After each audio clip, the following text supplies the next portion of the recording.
A blizzard stops to watch as Etta is born. The midwife claims the wind paused to listen for her first cry. Outside, the night was a storm of white and fury.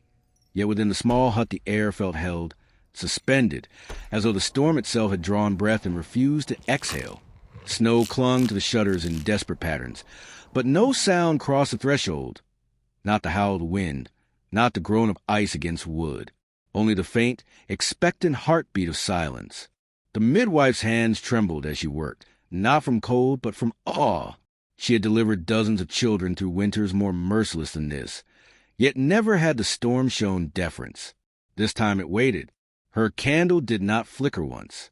And when the child emerged, slick with life, her eyes opened before a cry, eyes gray as the horizon before snow, unblinking, ancient in their calm. For a heartbeat, the midwife forgot to breathe. The storm outside gave a single shiver, as though acknowledging a peer. Etta's mother, pale and fevered, whispered her daughter's name, without knowing why. The word seemed older than the language it used, as if spoken from instinct rather than choice. The syllables curled into the air like smoke and were swallowed by the quiet. Then Etta cried, and the blizzard resumed with a vengeance, shaking the rafters, roaring as though relieved to be allowed motion again. The midwife swore she saw the snow twist around the chimney in a spiral, a salute to the newborn before dispersing into the blackness of the fjord. By dawn the world had been buried. Villagers dug paths to one another's doors, cursing the gods between chattering teeth. But when they reached Etta's home, the snow there had melted to a perfect circle, untouched, the earth steaming faintly beneath a weak morning sun. No one spoke of it aloud, though all remembered. They said the girl had been marked by the storm, not cursed, not blessed, simply noticed. As she grew, strange things clung to her presence. When she laughed, frost melted on the eaves, but when she wept, windows clouded over and lamps dimmed. The villagers learned to read her moods as they read the weather. Sailors waited for her to smile before setting out, and shepherds watched the sky. Whenever she grew silent, she became a barometer of more than air. She was a pulse the world measured itself against. The elders muttered that her father had been a wanderer from the northern glaciers, perhaps kin to the wind itself. Her mother, however, said nothing, staring always at the horizon with the haunted calm of one who had heard something too vast to retell. Etta loved the world in its coldest form. She would walk barefoot in snow until her toes were blue, speaking softly to the ice as if it could understand. Sometimes it did. Patterns bloomed under her touch, fractals that resembled writing, symbols no one could read but that filled the villagers with equal parts fear and wonder. She kept them secret, tracing them on frozen ponds where no one dared follow. There she felt a presence beneath the ice, listening as she spoke, answering not in words but in tremors that shivered the surface like breath. One winter, when she was 12, the blizzard returned, not a storm of the skies, but a wall of white crawling up from the sea. The air itself howled, carrying with it voices, low and overlapping, like a chorus of unfinished prayers. The villagers barred their doors, yet Etta walked into it. The snow parted around her as it had on the day she was born, spiraling gently as she passed. She heard her name within the wind, but not as a call. It was a question. She answered by opening her palm. The blizzard stilled again, waiting. In that pause, she felt time loosen its hold. The world shrank to heartbeat and breath, to warmth and the suggestion of something enormous bending close enough to listen. When she returned the next morning, her hair was white as frost, and her eyes no longer gray, but the color of deep winter light, blue with a hint of silver. No one asked what had happened, because no one dared. The weather turned mild for 3 years afterward. Crops thrived, rivers thawed early, and fish swarmed the fjords. The people began to whisper that the storm had made a pact with her, that she was its daughter and its promise. But gifts from the wild world are never free. With each passing season, she grew quieter, her skin colder to the touch. Her laughter faded, and in its absence came the uneasy stillness that animals feel before lightning. On her 18th winter, when the sea froze farther than memory could recall, Etta climbed the mountain above the village and stood at its summit through the longest night of the year. The villagers saw a light above her. No flame, no lightning, but a soft radiance like the aurora folded into a single point. They found her at dawn, kneeling in the snow, eyes closed, lips curved in peace. Around her stretched a perfect circle of melted ice, steaming faintly in the dawn. They'd buried her where she had knelt. For years afterward, storms came and went, but none touched the village. Travelers who passed through said the winds grew gentle there, as though remembering a name. The midwife who had brought her into the world lived long enough to see her own hair turn white. She often sat by the grave, whispering to the air, "You still listen, don't you?" And sometimes, when the snow began to fall too heavily, it would pause for the briefest moment, just long enough to make her believe the wind was nodding yes. 3 summers in a row failed to arrive. Rivers move like tired glass. Birds rehearse but never sing. The sun rises each day with the embarrassment of one who has forgotten his role, climbing halfway before dimming into a colorless haze. Grass sprouts, then withers before its blades can bend.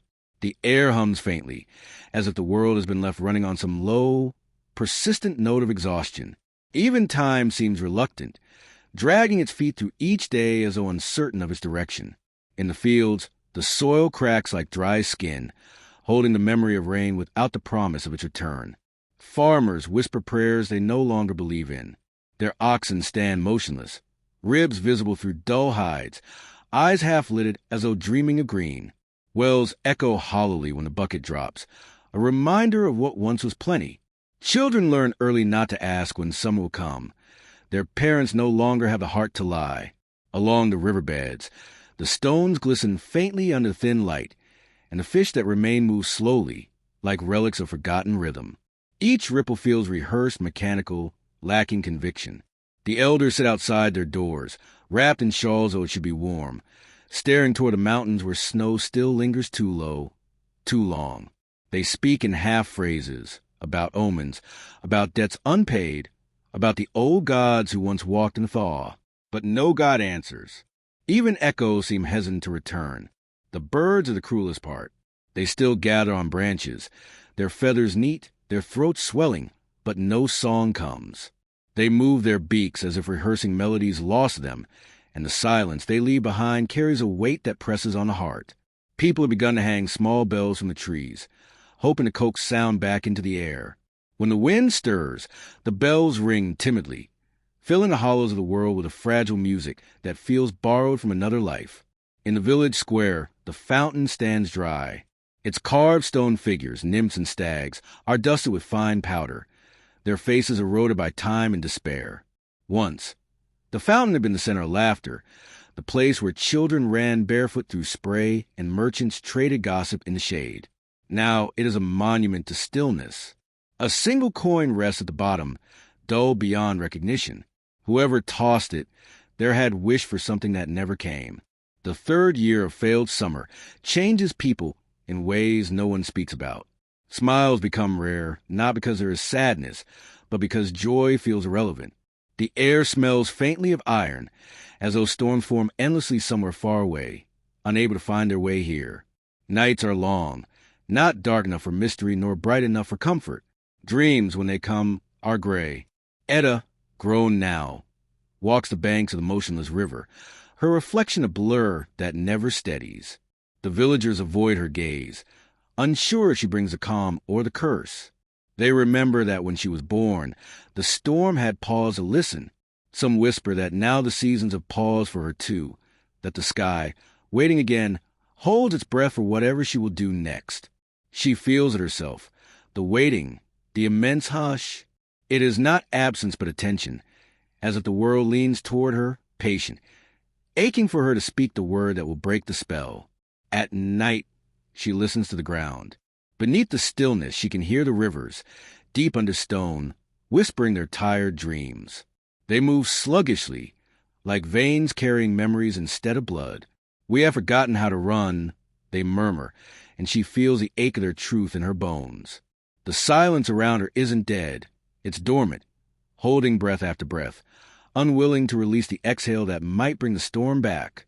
And so the world waits, not in despair, but in a kind of reverent suspension. The fields, the rivers, the birds, all hold their last note, the one before the song returns. The air is tense with the possibility of motion, of thaw, of sound. Somewhere, Deep within that stillness, something prepares to move again. It is not yet summer, but it remembers how. Etta hears wind words. Find the one who weeps snow.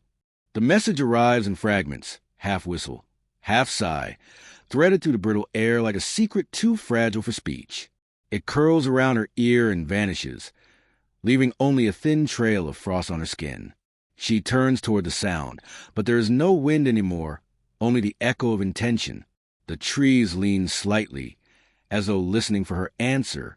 That night she dreams of footprints that melt as they form, spiraling outward from the edge of her village like runes written by an unsteady hand. When she wakes, the same pattern glows faintly outside her door, circles within circles, endless, impossible. The snow is untouched except where these tracks lie, pressed deep yet leaving no direction of arrival or departure. They seem to grow as she watches, expanding outward, carving pathways to the white as if the ground itself is remembering something. The villagers come at dawn and stop at the edge of the first ring. None dare to step closer. The tracks are too deliberate, too precise to be human. They twist in geometric grace, sometimes doubling back, sometimes branching into perfect spirals. Old Sigurd, the mapmaker, studies them until his lips tremble. This is not travel, he whispers. It's a conversation. His words chill the crowd more than the cold. One by one, they retreat to their homes, leaving Etta alone before the vast white script.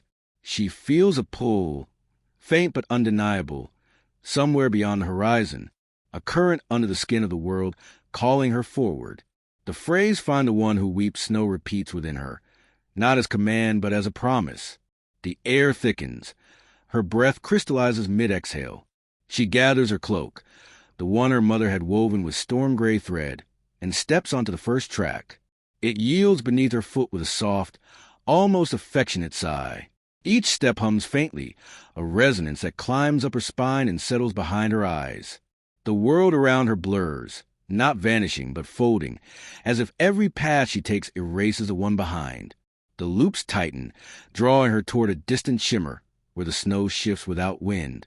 There she finds remnants of movement. A broken branch rimed with ice, a single tear frozen upon it, glinting blue like a captured sky. She kneels, and for the first time since the summer stopped coming, she feels warmth, brief, delicate, uncertain. It seeps through the frost and pulses once before fading. In its place she hears a sob, faint and low, carried from somewhere deep within the land. The ground itself seems to breathe, shuddering beneath her palms. "Who are you?" she whispers to the unseen presence. The answer rises not in sound but in sensation, a memory of grief vast enough to alter weather. The loops stretch outward, vanishing into mist. She understands, then, that they are not footprints but invitations, traces left by another being bound to storm.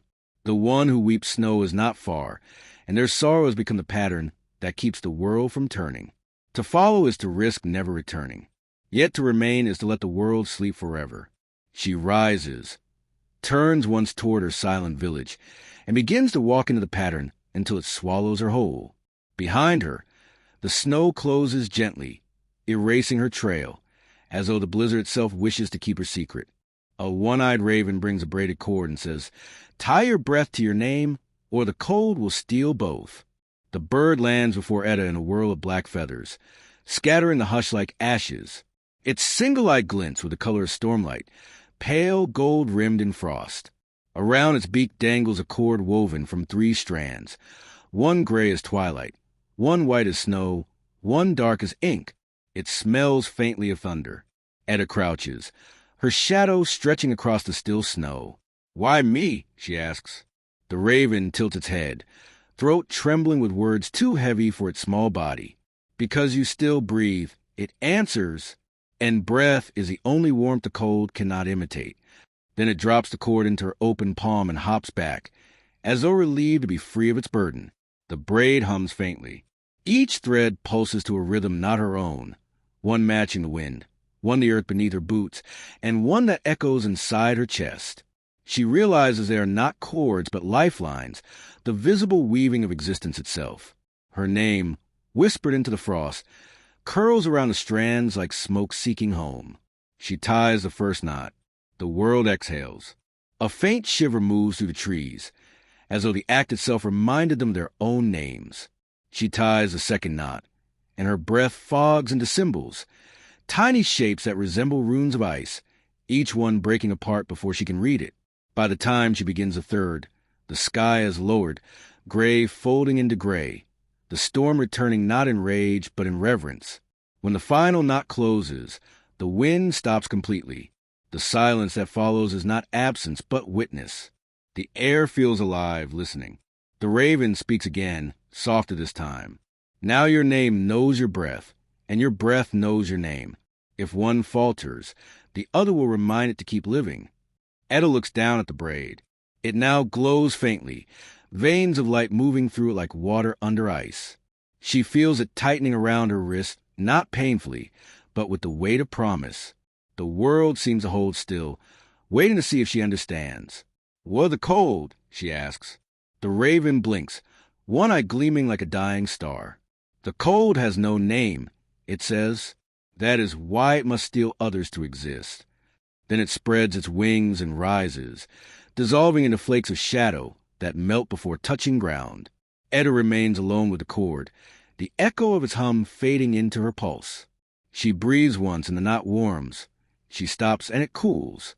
It is a fragile tether between self and world, between word and silence. She understands now why the summers failed. The land has forgotten its own breath. The braided cord begins to tremble, tugging faintly toward the north, toward the mountains where snow never melts. She feels a pull inside her ribs, gentle but inexorable. Somewhere out there, the one who weeps snow waits, nameless and hungry. The air around her vibrates with a new kind of stillness, the kind that precedes revelation or ruin. She gathers her cloak, wraps the braid around her wrist once more, and whispers her name into the wind, not as a declaration, but as a promise to return. The sound lingers, glowing faintly, then sinks into the snow like a seed. As she begins her journey north, the first flake of living snow falls, slow, deliberate, shaped like a tear. Etta spares a starving white stag. It bows and becomes an old man of rhyme who points toward a mountain called Hollow Heart. The creature had followed her for days, ghost-like against the endless pale, its ribs sharp as icicles, its breath curling in frail spirals of mist. She first thought a mirage, one of those strange kindnesses the cold sometimes conjures to lure wanderers off the path. But it lingered, always just beyond reach, limping slightly, its eyes the soft blue of distant thunder. When she finally found it collapsed beneath a cluster of frozen birches, she approached with caution. Its antlers, tangled with frost, shimmered faintly like veins of moonlight. The stag's gaze met hers, not pleading, not afraid, simply patient. It was as though it had been waiting for her all along. Etta knelt beside it and unwrapped her last morsel of bread, the one she had been saving for the mountain pass. The creature's breath fluttered weakly against her hand as she offered it the crumbs. "You'll die before I reach where I'm going," she murmured. "Better you take this and go where I cannot." The stag hesitated, then lowered its head. Its tongue, rough and cold, brushed her palm once. When it lifted its gaze again, she saw a spark, a shimmer of intelligence ancient and deliberate. The air shifted. The wind, which had been dragging its feet through the valley, straightened and stood still. The stag rose shakily, then bowed. Its body began to dissolve at the edges, hoarfrost spilling like smoke. The transformation was slow, graceful, inevitable. Fur turning to frost, antlers curling into crystalline branches, bones were forming with the creak of thawing ice. Where the stag had stood, an old man now knelt, skin the hue of early dawn, beard thick with frost, garments woven from the memory of snow. "Kindness," he said, his voice the sound of thawing rivers, "is the only fire the cold cannot eat." His breath glittered as he exhaled, and the frost on nearby stones receded as though bowing before him. "You have spared one bound to winter's will. In return, I release you from its blindness." Etta, all but unflinching, asked, "Who are you?" The old man smiled faintly, teeth glimmering like distant peaks. "I am what the season remembers when it grows weary of cruelty. I am Rhyme, the first veil of mercy the frost ever knew." His eyes, bright as frozen stars, searched her face. You seek the one who weeps snow. She nodded. The wind told me. He turned, his joints creaking like shifting glaciers, and pointed toward a far horizon where the land itself seemed to hollow inward, as though the world had drawn a breath and forgotten to exhale. A mountain rose there, immense and silent, its peak veiled in lightless cloud. "Hollow Heart," he said. "There, sorrow built its home. The one you seek sleeps within, and the silence around him is a cage of all seasons. Break it, and the world may learn to move again." Etta's hand tightened on the braided cord at her wrist. "And if I fail?" The old man's form flickered, the frost that composed him unraveling like mist and wind. "Then summer will forget its name forever, and even memory will turn to ice." He began to fade, his outlines scattering into snowflakes that did not fall but hovered, trembling in the air like hesitant stars. His final whisper brushed her ear. "Remember, when you reach the mountain, do not call for warmth. It fears names even more than it fears death." When he was gone, only the imprint of the stag's hooves remained, glimmering faintly in a circle around her. Etta looked toward the north, where Hollow Heart loomed, its summit pulsing with faint light like a heartbeat of something vast and sleeping. The air carried a new weight now, a silence that watched. She began walking again, and though her feet sank deep into the snow, her path felt guided, each step echoing softly as if the frost itself was clearing the way. The world seemed to lean closer, listening. Somewhere far ahead, beyond ridge and shadow, the mountain waited, not as a destination, but as an answer. Fanatics in frost masks marched through villages, preaching a world beyond grief. They burn instruments and bind tongues.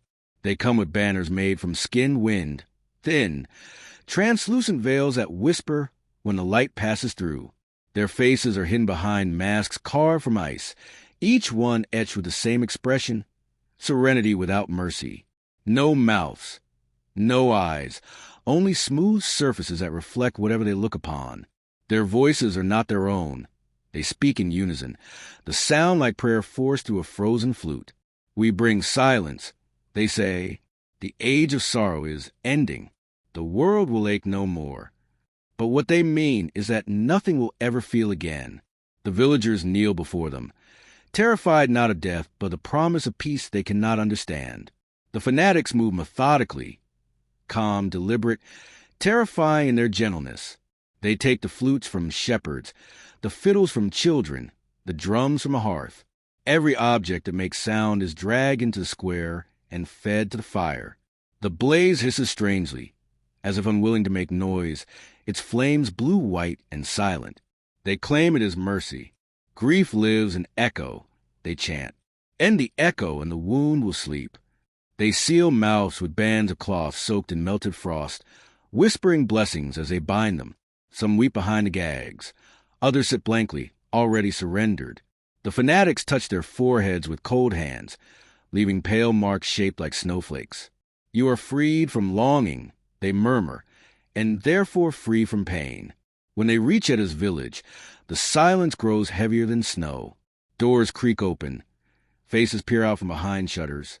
The people recognize the masks, not from stories, but from dreams. For weeks now, they had seen figures standing in the distance during sleep, shapes of ice staring through their minds. Now the dreams have stepped into waking life. Etta returns at dusk to find smoke curling above rooftops, though no scent of ash rides the air. The square glows dimly with the remnants of the fires. Strings, reeds, and hollow would lie in heaps of melted ruin. The villagers stand in rows, mute, hands clasped. The fanatics move among them, silent as snowfall. Their leader steps forward. His mask is different, etched with faint cracks that seem to shift like veins under light. Around his neck hangs a chain of silver icicles that chime faintly when he moves. "We have heard of you," he says, voice neither male nor female, but vast and calm. The one born of the paused storm, the one whose breath still carries sound. Etta feels a cord at her wrist tighten, pulsing against her skin.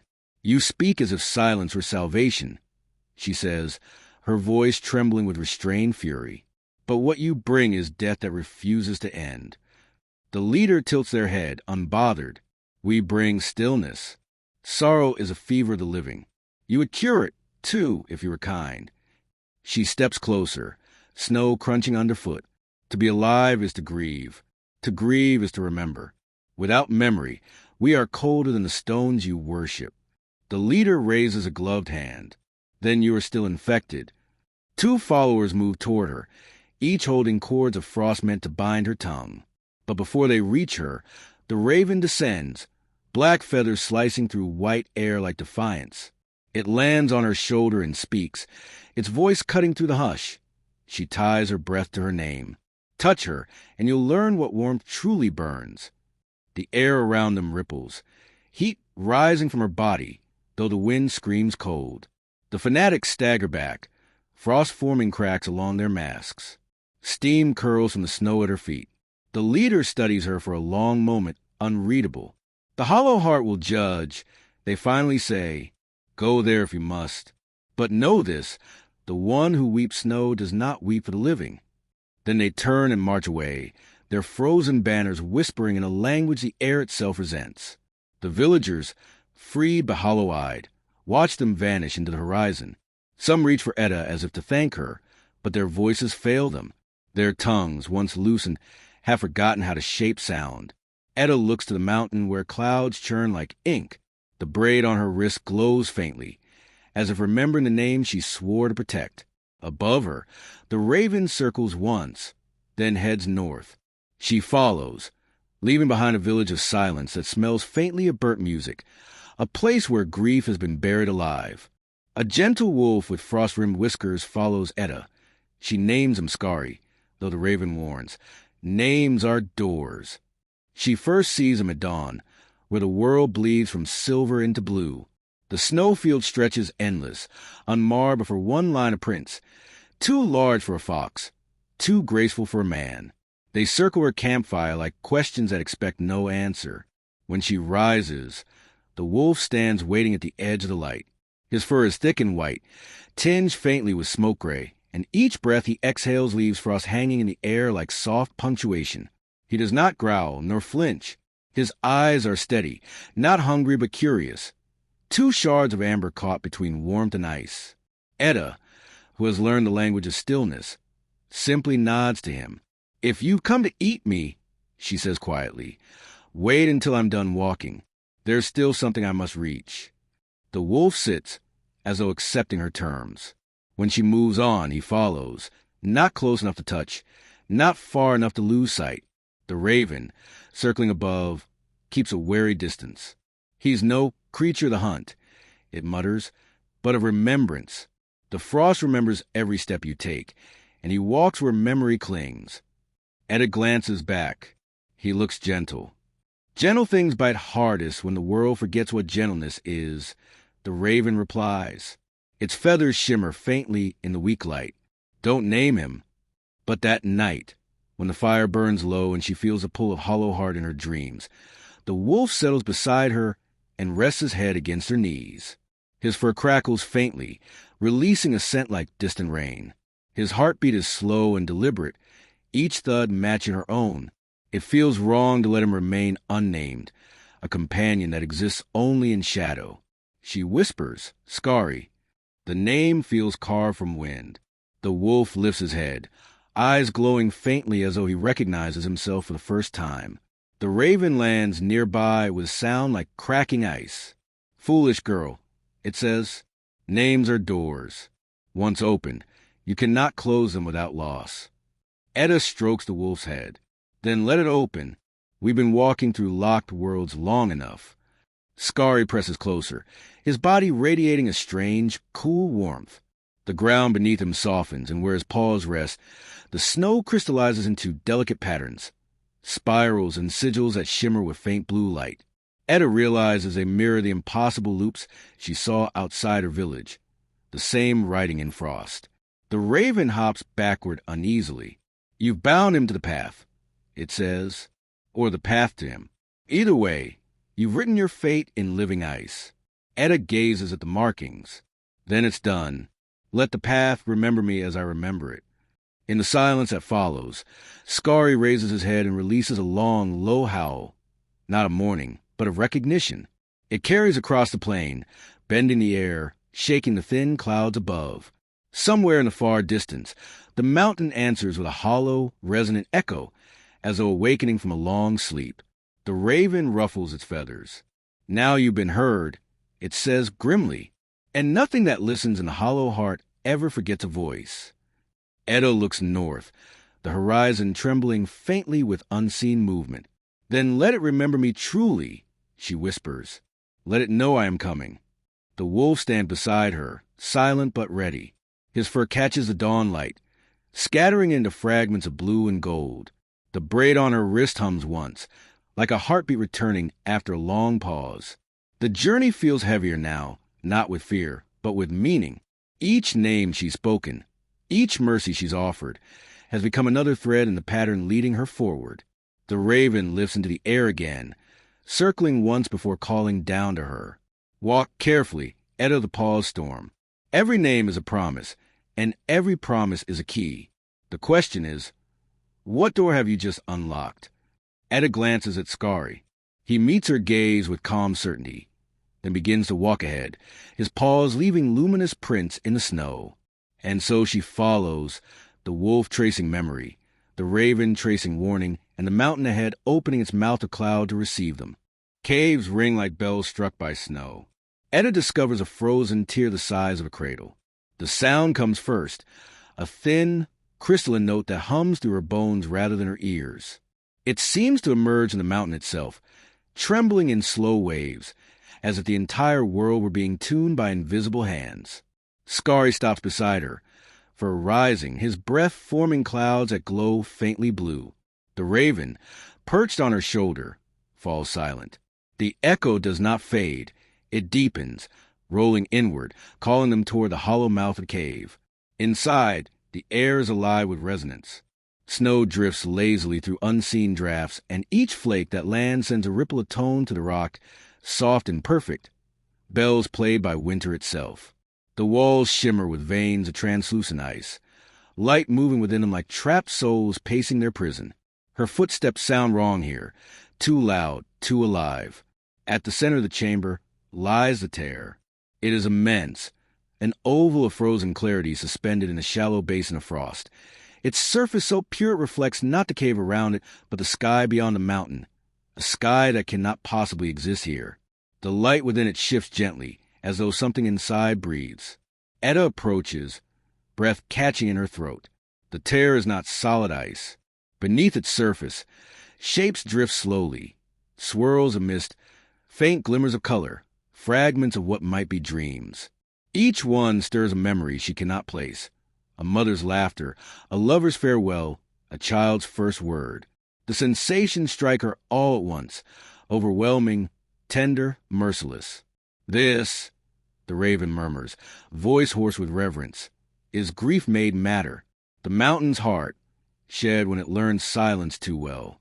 Etta kneels beside it, her reflection bending across its surface. The air grows colder the closer she leans. Her cord hums faintly, and the frost patterns on Skari's paws begin to shift, forming spirals that mirror those within the ice. "It's beautiful," she whispers. "It's dangerous," the raven warns. "It remembers everything that has ever been mourned. Touch it, and it will remember you too." Etta hesitates, but something deeper than caution draws her forward. She places a gloved hand upon the frozen tear. Instantly, the air shudders. The hum rises to a pitch that feels almost human, half sob, half song. Light bursts from a tear in threads, weaving around her hand, and through her braid, through Skari's fur, through the raven's wings. The world inside the ice comes alive. She sees faces, not of the dead, but of moments lost, lovers who never met, births that never took breath, songs silenced before their first note. Each image flashes and dissolves, but one remains, a figure kneeling in snow, their hands cupped around something invisible, weeping quietly. The one who weeps snow. Etta breathes. The figure lifts its head within the tear. Its eyes are pale without pupils, yet she feels its gaze pierce through every life she has ever lived. The mountain groans. Cracks spiral outward from the tear's edge, crawling along the cave floor like lightning in slow motion. The raven screams, wings thrashing. "Etta, the door is opening." She tries to pull her hand back, but the ice holds her gently, not an imprisonment but an invitation. The sound of the cave bells shifts lower now, resonant and full, the tone of something awakening from centuries of sleep. Skari presses close to her side, whining softly, his body trembling but unmoving. Do you see it? The voice comes, not aloud, but within her chest, where her breath meets her name. It is vast, sorrowful, tender. The terror was never mine alone. It belongs to all who remember. I don't understand, she whispers, tears freezing on her cheeks. To end the stillness, the voice says, you must return what the world has forgotten. It's right to grieve. The light swells. The cave ceiling blurs into white. The bell tones rising until they sound like laughter and lament at once. The frozen tear begins to crack open, a slow blossoming of light and memory. Etta feels herself slipping, not into death, but into remembrance. Every sound, every sorrow, every breath the world had buried rushes back, flooding her senses until she cannot tell where she ends and the mountain begins. And through it all, the wolf howls, one long, trembling note that binds her to herself, to her name, to her promise. The braid burns warm around her wrist, pulsing with life. Then the voice speaks one last time, soft as falling snow. Follow the thaw, daughter of the paused storm. The hollow heart has begun to melt. She finds Vari asleep within the mountain, ribs glowing with trapped aurora. Each heartbeat bursts new snow. The chamber opens like a breath withheld too long. The walls curve inward, smooth as glass, and pulse faintly with light that isn't fire or moon or reflection, but the slow shimmer of sky caught inside stone.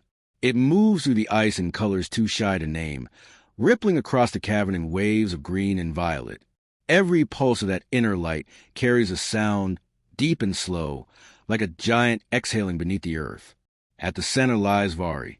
He is vast yet fragile, the shape of a man sculpted from ice and star breath, sleeping within a cradle of frost that seems to have grown around him, not built but born. His chest rises and falls with the rhythm of seasons. Beneath his translucent ribs, the aurora flows like blood, shifting with each heartbeat. Where his heart should be, a slow pulse of blue light throbs, and with every beat, snow drifts outward from him, fine as dust, falling upward and downward at once. Etta cannot tell if he is god or wound, but the beauty of him steals her breath. The air here feels ancient, older than words, filled with the ache of 1,000 winters waiting for forgiveness. Skari lowers his head, ears back, his breath curling into the stillness. The raven lands on Etta's shoulder, silent for once. This is him, she whispers, the one who weeps snow. The sound of her voice carries, soft but certain. The flakes above shimmer, then fall faster, as though stirred by memory. Vari's eyelids flutter, and for the first time, she sees the faintest movement in his face, a tremor of sorrow crossing features carved from light and ice. The hum of his heartbeat deepens.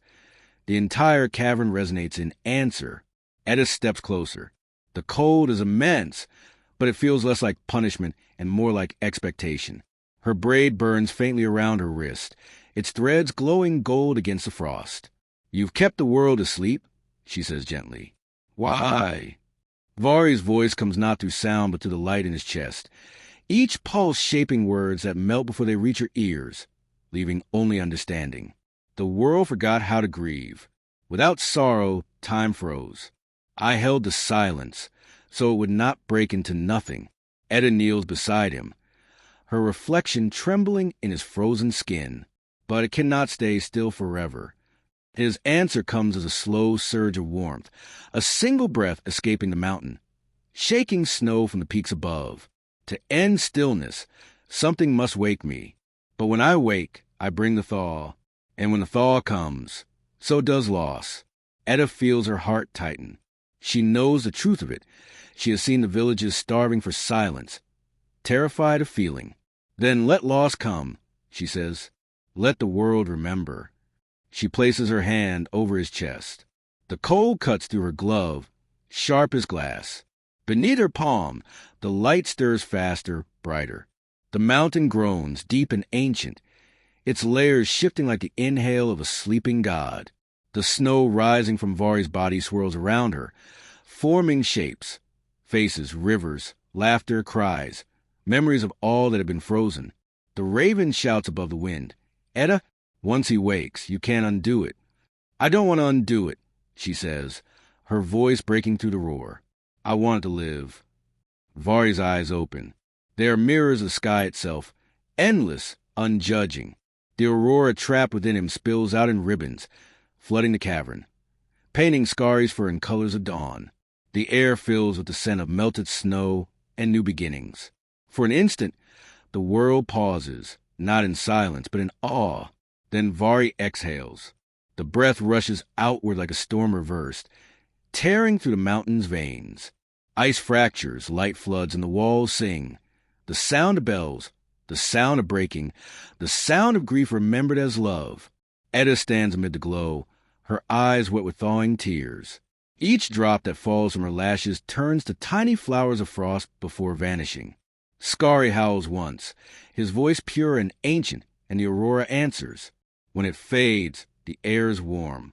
Snow still falls, but gently now, no longer born of sorrow, but a renewal. Vari looks upon her with calm recognition, a god remembering his dream. "You found me," he says, his voice like the first note of spring. "Now wake the world."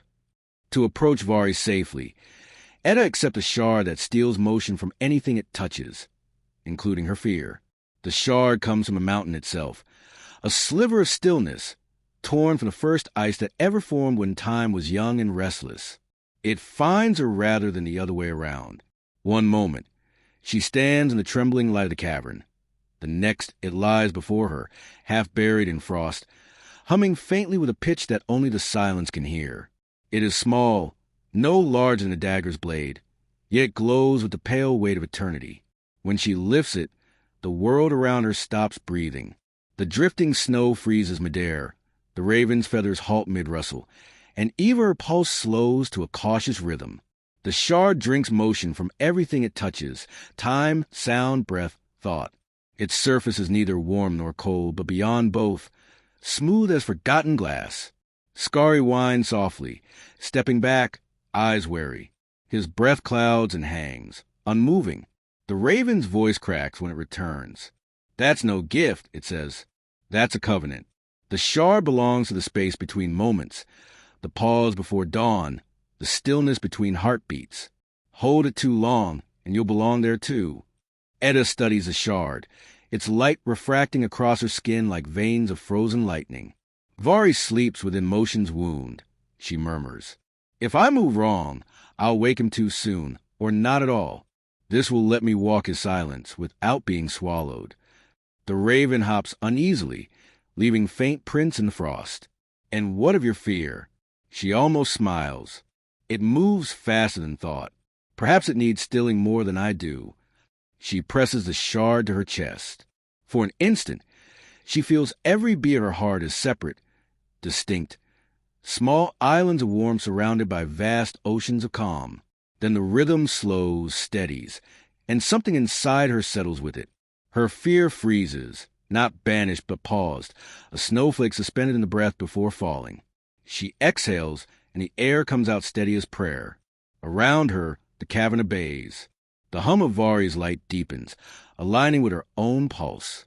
She steps forward, and the ground does not echo. Even her shadow refuses to follow. Skari stays behind, whining once, then lying down, knowing some journeys are meant to be walked alone. Each step toward Vari feels like stepping through centuries.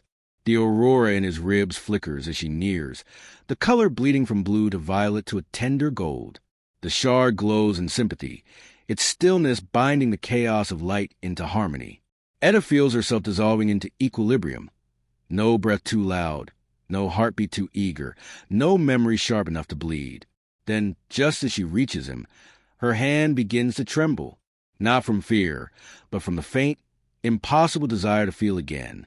The shard, sensing this rebellion, throbs in warning, pulling more motion from her until even thought slows to the pace of snow settling on moss. The raven's distant voice pierces the haze. "Etta, careful, too much stillness, and you'll forget what waking means." Her gaze drifts toward Vari. Within the translucent vastness of his chest, she sees the trapped aurora pulse once, like an eye opening. The light spills toward her in ribbons, touching her outstretched hand. "Do you fear me?" His voice whispers, felt rather than heard. She tries to answer, but the shard has frozen her voice. Only her thoughts move, barely, softly. "I did, but the shard took it from me. Then let it return," says Vari, the words echoing within her marrow. "Fear is not your enemy. It is the motion that keeps warmth alive." The shard grows heavy, trembling in her grip, cracking faintly as if resisting something greater than itself. Etta realizes that stillness and life are not the same. They only resemble each other when seen through despair. She drops the shard. It hits the ground without sound, shatters, and releases everything it had stolen. Motion returns in a rush. Snow falls again. The light quickens. Her breath catches, ragged, joyous, human. Vari's eyes open fully now, glowing with a dawn that seemed to rise from inside the earth. "You brought movement back into my silence," he says. "Now, do not let it end." Etta's heart races. Fear floods her veins, but this time it does not freeze her. It guides her, and as the mountain groans awake around them, she understands. Fear was never the absence of courage. It was the proof that life still wished to move. The wind demands answers. What she seeks, what she will pay, and who must be forgiven. Etta answers honestly and is allowed to pass. It begins as a whisper, soft, almost kind, like the breath of something waking nearby. Then it grows teeth. The still air within the mountain sharpens into movement, whirling around her in slow, deliberate circles. The light from Vari's ribs bends within it, turning the air into liquid aurora. Snow rises instead of falling, spinning upward in halos. The wind does not roar. It questions. Each word strikes with the weight of judgment, but the tone is not cruel. It sounds curious, disappointed, eternal. "What do you seek?" "Daughter of the paused storm." Etta steadies herself. Her braid burns faintly against her wrist, threads of light shivering like the pulse of a held truth. "I seek to wake what has been silenced," she says. Her voice trembles, not from fear, but from the weight of her own words. "I seek to let the world grieve and live again." The wind tightens its spiral. Frost forms on her lashes, fine as ash. "And what will you pay?" She looks down at her hands, raw, cracked, covered in lines of old frostbite. She thinks of her village, of the laughter she barely remembers, of the summers that never came. The question settles inside her like gravity. What would she give? Everything she has already is borrowed. Warmth, breath, even her name. "My name," she says at last. "If the world must move again, let it forget me. Let my story end here." The air goes still for a heartbeat, as though stunned by the sincerity of the offering. Then, softly, the final question curls through her hair, her ribs, her very pulse. And who must be forgiven? That one cuts deepest. The question is not for the world. It is for her. She sees faces. The midwife who trembled at her birth, the villagers who looked away, her mother who loved her too fiercely to understand her, the fanatics who burned songs in the name of peace. And beyond them, the cold itself, the vast, indifferent winter that had once paused to listen to her first cry. She closes her eyes. "All of them," she whispers. "Even the cold, especially the cold." Something in the wind breaks, not in fury, but in release. The spiral dissolves, unraveling into 1,000 soft breaths that brush against her cheeks like sighs of relief. The frost melts on her lashes. The mountain exhales for the first time in centuries. The wind's voice returns, fainter now, weary but kind. Honest then. "Remember what you give, for truth cannot be untold." Pass, Etta the paused storm. The air parts before her, forming a narrow path of drifting light that stretches through the heart of the cavern. The aurora from Vari's chest flows into it, weaving a bridge of motion and memory. She steps forward. The ground beneath her glows faintly with every footprint, each one blooming into tiny spirals of frost shaped like runes, her name already beginning to fade. Skari follows close behind, his fur shining with starlit sheen. The raven glides above, silent for once, as though even it dares not interrupt this fragile absolution. As she walks, the mountain hums, not with threat, but with recognition. The air tastes of thaw and possibility. For the first time since her birth, the wind does not pause for her. It walks beside her, whispering through her hair like a companion finally at peace. When she reaches the other side of the passage, she turns back and realizes the path is gone. The wind has swallowed it, sealing it behind her. The message is clear. Truth opens only one way. She breathes deeply, steady and full, and for the first time, the air does not steal warmth from her lungs. It gives it back. Her presence warms the cavern. Vari opens eyes like winter noon. Snow begins to fall inside her mind.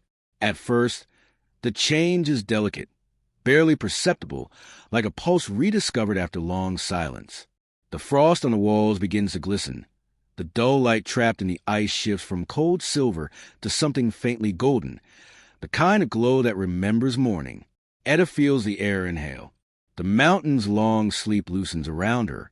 Vari stirs. His eyelids, thick with centuries of stillness, crack open with a sound like distant thunder muffled by snow. Within them gleams a light that is not fire nor sky, but the noon of midwinter, the brightness that carries no heat, only truth. It is beautiful and merciless. That gaze, when it meets hers, the space between them trembles, not from fear, but from recognition. Etta takes a breath.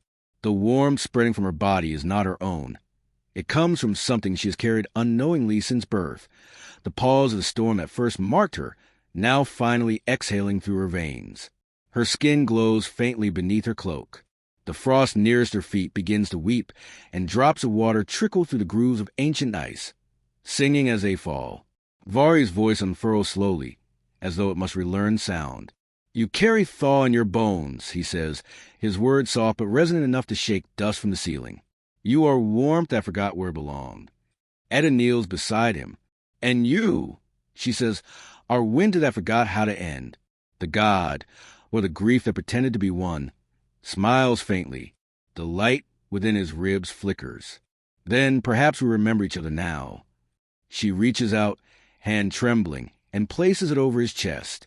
Beneath her palm, the frozen aurora swirls faster, winding through translucent ribs and threads of blue and violet. The rhythm of his heart deepens, sinking to her own. The ground beneath them shivers. Far above, the mountain groans like a vast animal stretching after an age of rest. But something else awakens too, inside her. Snow begins to fall within her mind. It does not chill, it soothes. Each flake drifts through memory, settling gently over the years she has carried.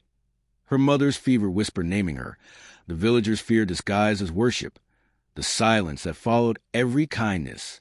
The flakes bury anger first, then grief, until only clarity remains, white endless, forgiving. Through the snowfall within, she hears voices, distant, layered. Her ancestors? Her own past lives? They murmur not in words but in feelings. "We have waited for you to forgive what the cold could not." Her tears join the falling snow. They turn to steam before reaching the ground. Vari watches her, eyes gleaming brighter now, the light behind him quickening like sunrise seen through ice. "You understand," he says. "The world froze not from cruelty, but from refusal. To forgive, to feel, to remember loss without becoming it." Etta nods slowly. Then we melted together. The snow in her mind begins to glow. Each flake dissolves into warmth that flows through her body and into him. The colors inside his chest ignite, bursting outward in silent brilliance. The aurora escapes him at last, swirling upward, threading through the cracks in the cavern roof, reaching the surface sky. Outside, for the first time in centuries, true snow begins to fall, slow, deliberate, peaceful. The kind of snow that softens, not suffocates. Vari exhales, a sound like wind learning to sing again. You brought motion to silence, light to stillness. The world will remember your warmth, even if you no longer bear a name. Etta smiles through tears. The braid at her wrist unravels of its own accord, dissolving into light that joins the aurora above. Her fear, her grief, her solitude, All drift upward with it, becoming weather. When Vari finally stands, towering yet weightless, he bows to her, not as a god to a mortal, but as winter to its spring. "Go," he says. "The mountain will breathe now, and with it the world." She turns to leave, Skari at her side, the raven circling above. Behind her, the cavern glows like a sun born beneath the earth. Inside her, the snow keeps falling not to bury, but to remember gently. And for the first time, Edda feels what the world must have forgotten long ago. That warmth is not the absence of cold, but it's forgiveness. Edda asks, "Why do you weep?" Vari's vast shoulders lift, light moving beneath his skin like northern dawns in slow retreat. The aurora pulsing inside his ribs dims to a gentler hue, as if embarrassed to be seen. When he speaks, his voice trembles to the cavern like the low note of a harp strung with mist. "Because the world is fragile," he says, "and I am clumsy." For a heartbeat, Edda forgets how to breathe. She had expected a god's answer, something stern, remote, woven with the certainty of eternity. Instead, what she hears is apology. He lowers his head slightly, the motion sending a soft ripple through the light around him. "I meant to protect it," he continues. "When grief grew too heavy for mortals to bear, I tried to hold it for them. But my hands," he opens them, and within their glow are fragments, crystalline slivers that shimmer with the memory of countless sorrows. "My hands were too cold. Everything I touched fell still." Edda looks at him, this immense being who carries the weight of ages, and for the first time, she sees not the god of winter, nor the keeper of silence, but something achingly human. The fear of having meant well and done harm anyway. The cavern hums softly, the air trembling under the weight of his confession. The sound of his tears is unlike any water she has known. Clear, resonant, like small bells melting in air. Each one that falls turns to snow before it reaches the ground. She steps closer. "Then your sorrow is love that forgot its warmth." Vari glances up, the faintest flicker of surprise in his eyes. "You would forgive me?" Edda smiles, a quiet, living thing. There is nothing to forgive. Even the sun stumbles when it rises after too long a sleep. For a moment, there is silence again, but not the old silence, not the stillness that freezes and binds. This one breathes. It stretches wide enough to hold laughter, should laughter wish to come. And it does. Edda laughs. Lightly, unexpectedly, the sound ringing against the ice until it seems to fill every hollow corner of the mountain. It is the first true laughter these stones have heard since the beginning of snow. It echoes back upon itself, gathering warmth as it returns, until even Vari cannot help but smile. The air shifts, the light bends. Above them, the ceiling of frost releases a slow, crystalline sigh.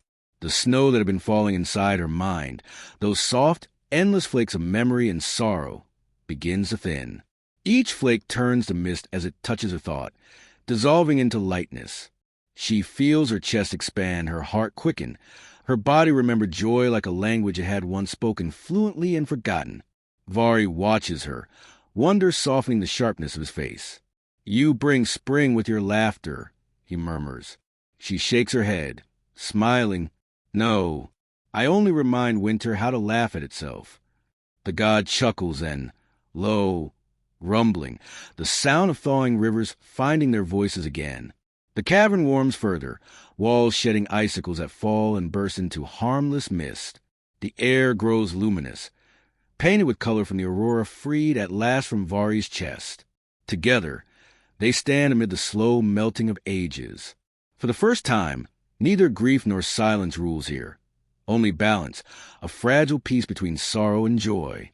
Outside, the sky begins to open, shedding its gray shroud. The wind carries their laughter down the slopes, across valleys, through forests. Where it touches, rivers stir, seeds shiver, and animals lift their heads to listen. In the heart of the mountain, Edda closes her eyes. The snow within her mind is nearly gone now, leaving only clear air and a faint scent of thaw.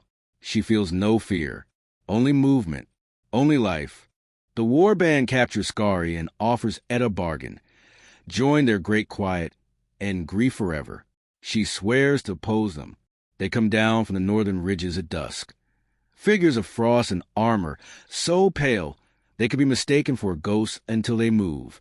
Their banners are made of skin-thin ice, their blades carved from the same silence that once ruled the mountain. They carry no torches, yet their approach glows faintly, as if the cold itself lights their way. Etta and Vari feel them before they see them. The air stiffens, taste of iron, like the breath before lightning. Skari's ears twitch, his fur bristles. The raven circles uneasily above, whispering curses into the dusk.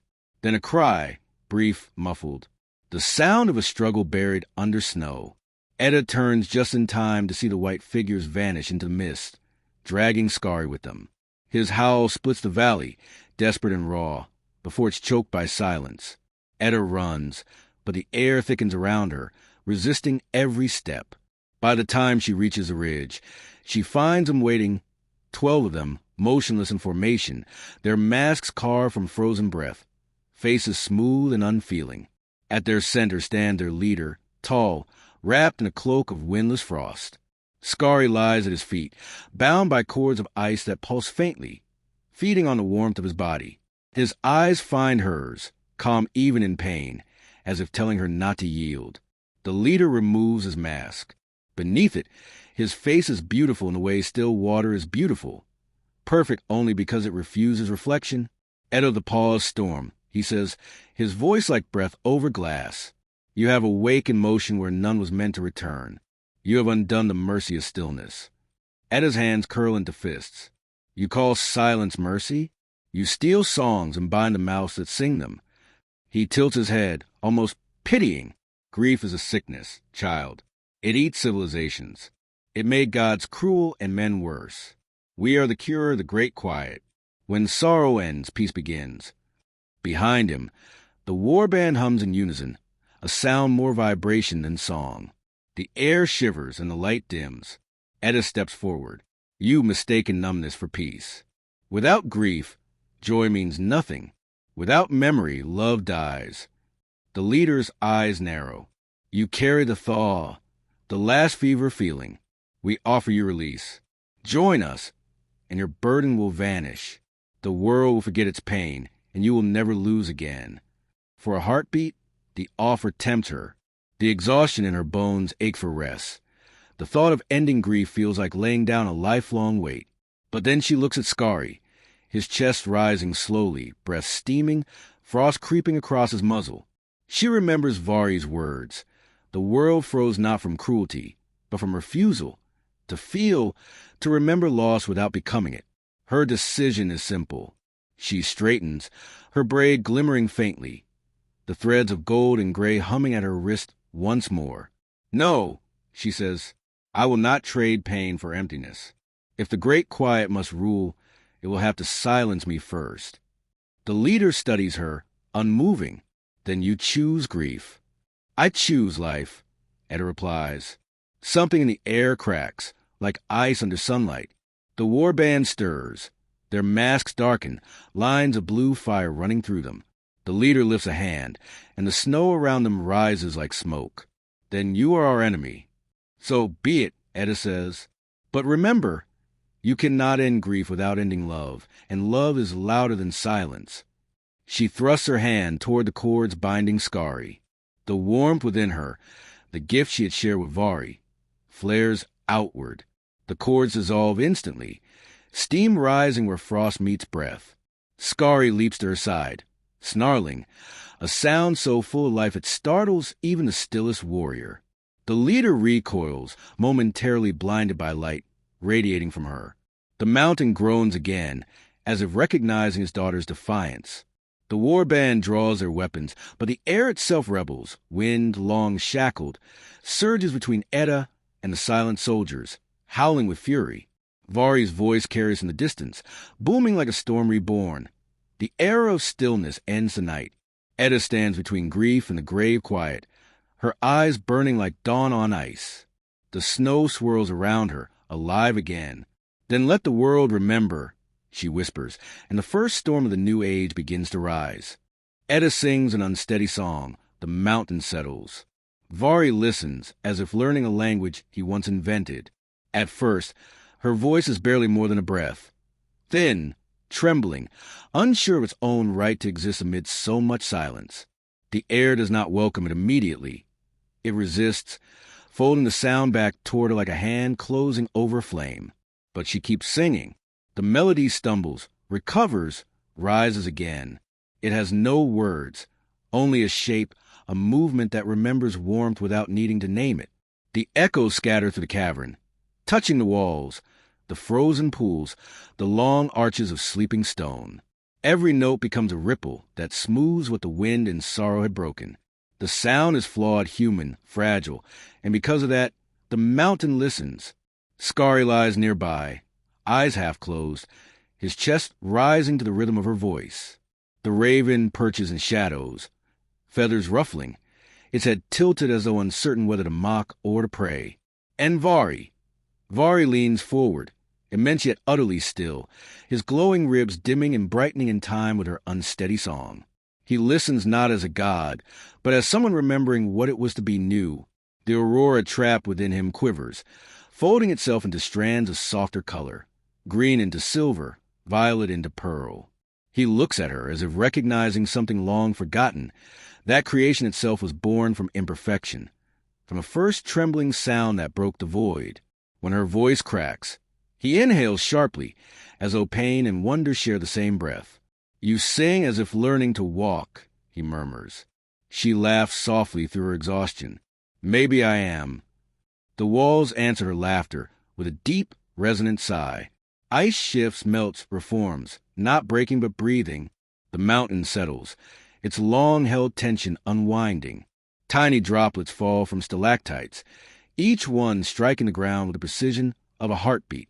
Vari closes his eyes and listens harder, his expression softened into something almost shy. "Your song," he says, "is older than speech. It is the sound I once made when I dreamed the first snow into being." Etta wipes her tears, smiling faintly. "Then perhaps you forgot your own melody. I only reminded you." For a long moment, neither of them moves. The only sound is a quiet continuation of her song, now steady, fuller, carrying the pulse of everything that once dared to move.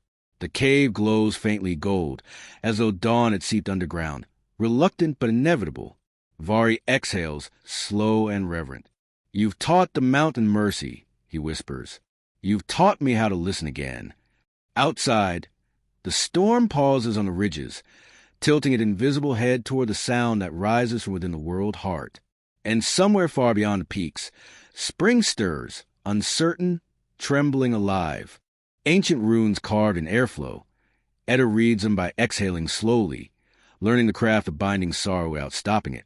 The air begins to shimmer the moment her song fades. At first, she thinks it is merely the breath of the mountains settling after so long a sleep, but then she sees the shapes. Pale threads of vapor twist and curl through the dim light, moving with deliberate grace. They form lines, loops, spirals, letters of no alphabet she has ever known. The runes are not carved in stone, but in motion itself, woven from a memory of every sigh, every whisper, every grief ever released into the air. Etta steps closer, and they drift toward her, circling like gentle moths drawn to warmth. Each rune hums faintly, vibrating in rhythm with her breath. She realizes that they are alive only when she exhales. Each time she inhales, they flicker and fade, as if her breath is the ink that keeps them visible. "Read them," Vari says softly. His voice is reverent, almost fearful. They are the language of wind. Truths spoken once, then forgotten by those too busy to listen. She nods, closes her eyes, and breathes out. The runes bloom brighter. Lines of frostlight form words that she does not hear but feel. They settle against her skin, cool and electric. Their meaning unfurls in her chest rather than her mind.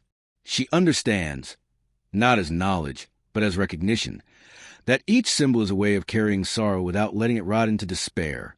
The first rune teaches a containment, how to cup grief gently instead of clenching it. The second, continuance, how to let pain move through her without claiming it as identity. The third, reverence, how to bow before what hurts, not as slave but as witness. Each one sinks deeper, tracing luminous veins across her arms, like light drawn into the bloodstream. She feels her heartbeat slow, strong and steady, keeping pace with the mountain's quiet pulse. Vari watches her with awe. That is the oldest art, he says. The first gods learned to bind sorrow so it would not devour creation, but they mistook binding for burial. You remember what they forgot. Etta opens her eyes. The runes linger in the air, faint now, waiting. They don't want to be locked away, she says. They want to be carried. She exhales again, softer this time. The runes scatter, each becoming a shimmer that drifts toward the cavern's roof, merging with the last threads of aurora. The air hums in response, lighter, freer, but still resonant with memory. The raven, perched nearby, cocks its head. You've learned to let sorrow breathe. Etta nods, feeling the truth of it. The weight inside her is no lighter, yet it rests differently now, balanced, alive, capable of motion. Her breath feels vast enough to hold both joy and grief without breaking. She turns to Vari. If silence was your cage, she says, then these runes are its key. The god's eyes gleam with recognition. And you, Etta, are the wind that remembers to return. She smiles faintly and exhales once more. The remaining runes spiral outward, tracing paths to the cavern that fade into open air, as though carried toward a sky newly ready to listen. And for the first time since the dawn of winter, the world breathes with her. Spirits demand a toll, one memory surrendered. Etta gives away her earliest snow day, painful, tender, cherished. They arrive without form, their presence stirring the frost like breath over glass. The air thickens, glows faintly blue, and then quivers with voices layered too closely to separate. Hundreds of tones speaking as one, like wind caught in a cathedral of ice. The runes she learned moments before stir restlessly, drifting back into motion. A gift was taken. The spirits whisper. A silence broken. All things woken must pay their due. Etta bows her head, the braid on her wrist flickering like a candle under strain. I have nothing left that isn't already borrowed, she says. Then borrow us your memory, one you cherish, one that still trembles when touched. The request chills her deeper than the cold ever could. A memory, not a possession, but a piece of self. She understands at once that they do not want mere thought. They want the warmth of feeling that keeps the past alive, the ember that memory guards against forgetting. Vari steps forward, uneasy. They are the deck keepers of breath, he warns.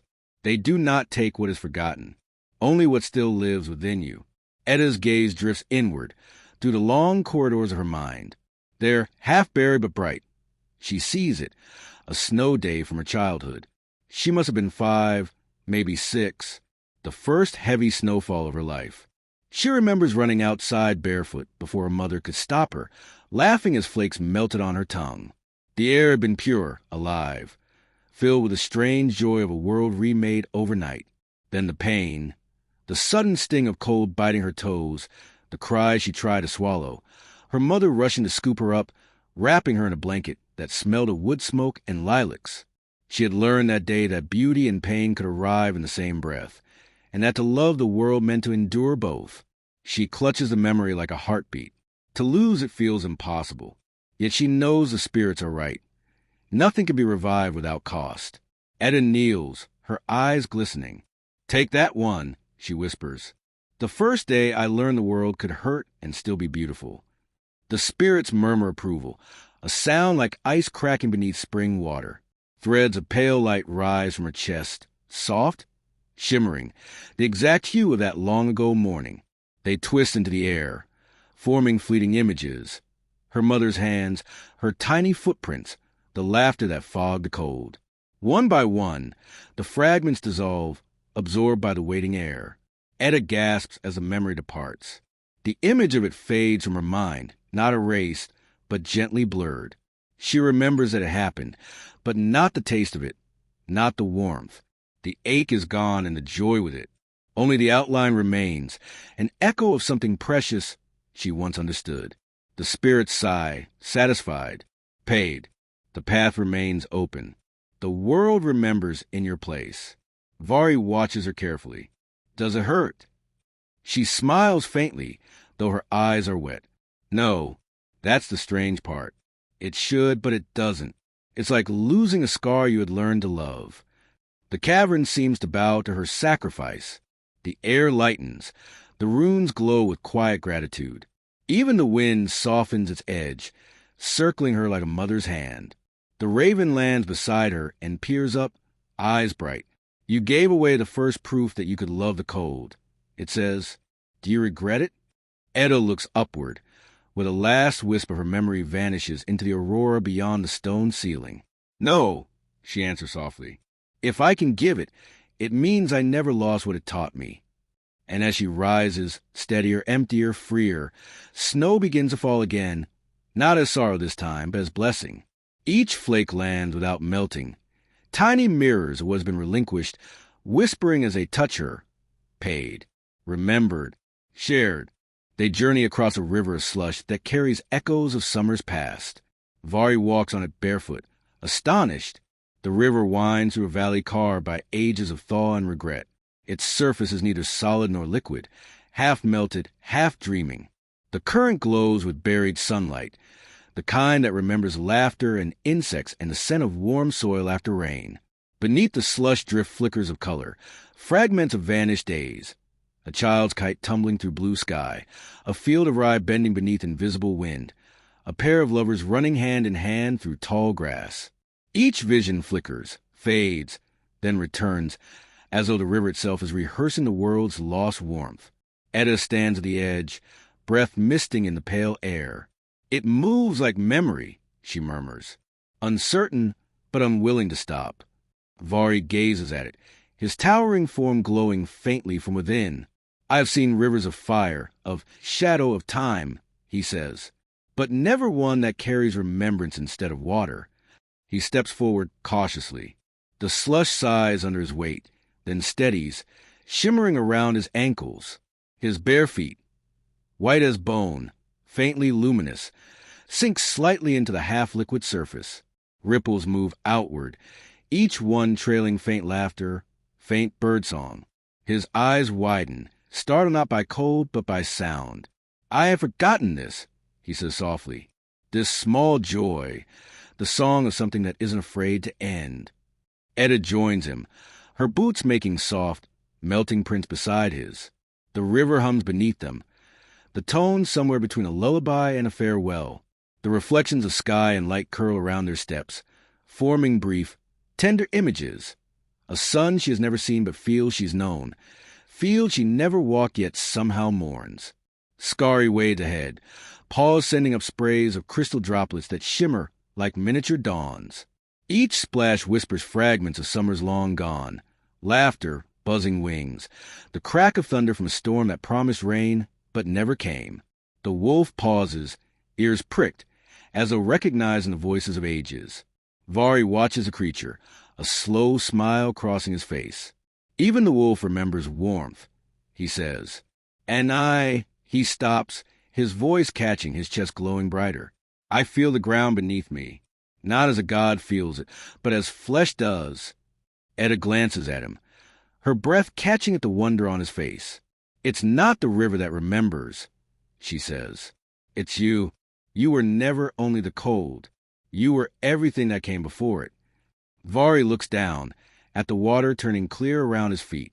Beneath it, he sees his reflection not as ice, but as man, skin the color of morning snow, veins coursing with soft light.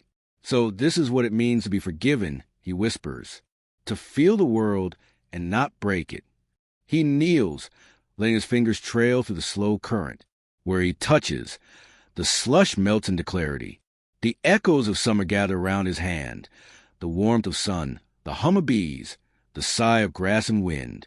For the first time, the god of stillness feels movement not as threat, but as kinship. Etta steps beside him. "The river carries what the world loved and lost," she says. "Every joy frozen by fear, every warmth locked away. Maybe that's why it hasn't vanished. It's waiting for you to walk it home." Vari rises, eyes luminous. "Then we'll walk until it remembers everything." They move forward together, each step sending ripples of color outward. The valley glows faintly, walls dripping light instead of water. As they near the far bank, Etta hears something, faint singing, human, joyous.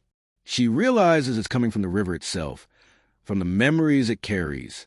The sound fills her chest until she feels she might weep again, not from pain, but from recognition. Vari pauses midstream, gazing upward, his hair flickering with borrowed sunlight. "It's strange," he says, wonder softening his voice. "The cold I made still lives inside me. But when I touch this water, it doesn't fight, it joins." Etta smiles. Then perhaps the world was never meant to choose between warmth and frost. Together they reach the far shore. Behind them, the river gleams one last time, and for a fleeting instant, its current shows a reflection of a living sun, rising steady real. The echoes of summer drift upward like sighs released from long sleep, and the mountain valley exhales lighter, freer. Vari turns back once, his bare feet steaming faintly on the thawed ground. "Once," he says quietly, "I thought eternity meant never changing. Now I think it means never ceasing to feel." Etta nods, her eyes glimmering with the light of the impossible sunrise.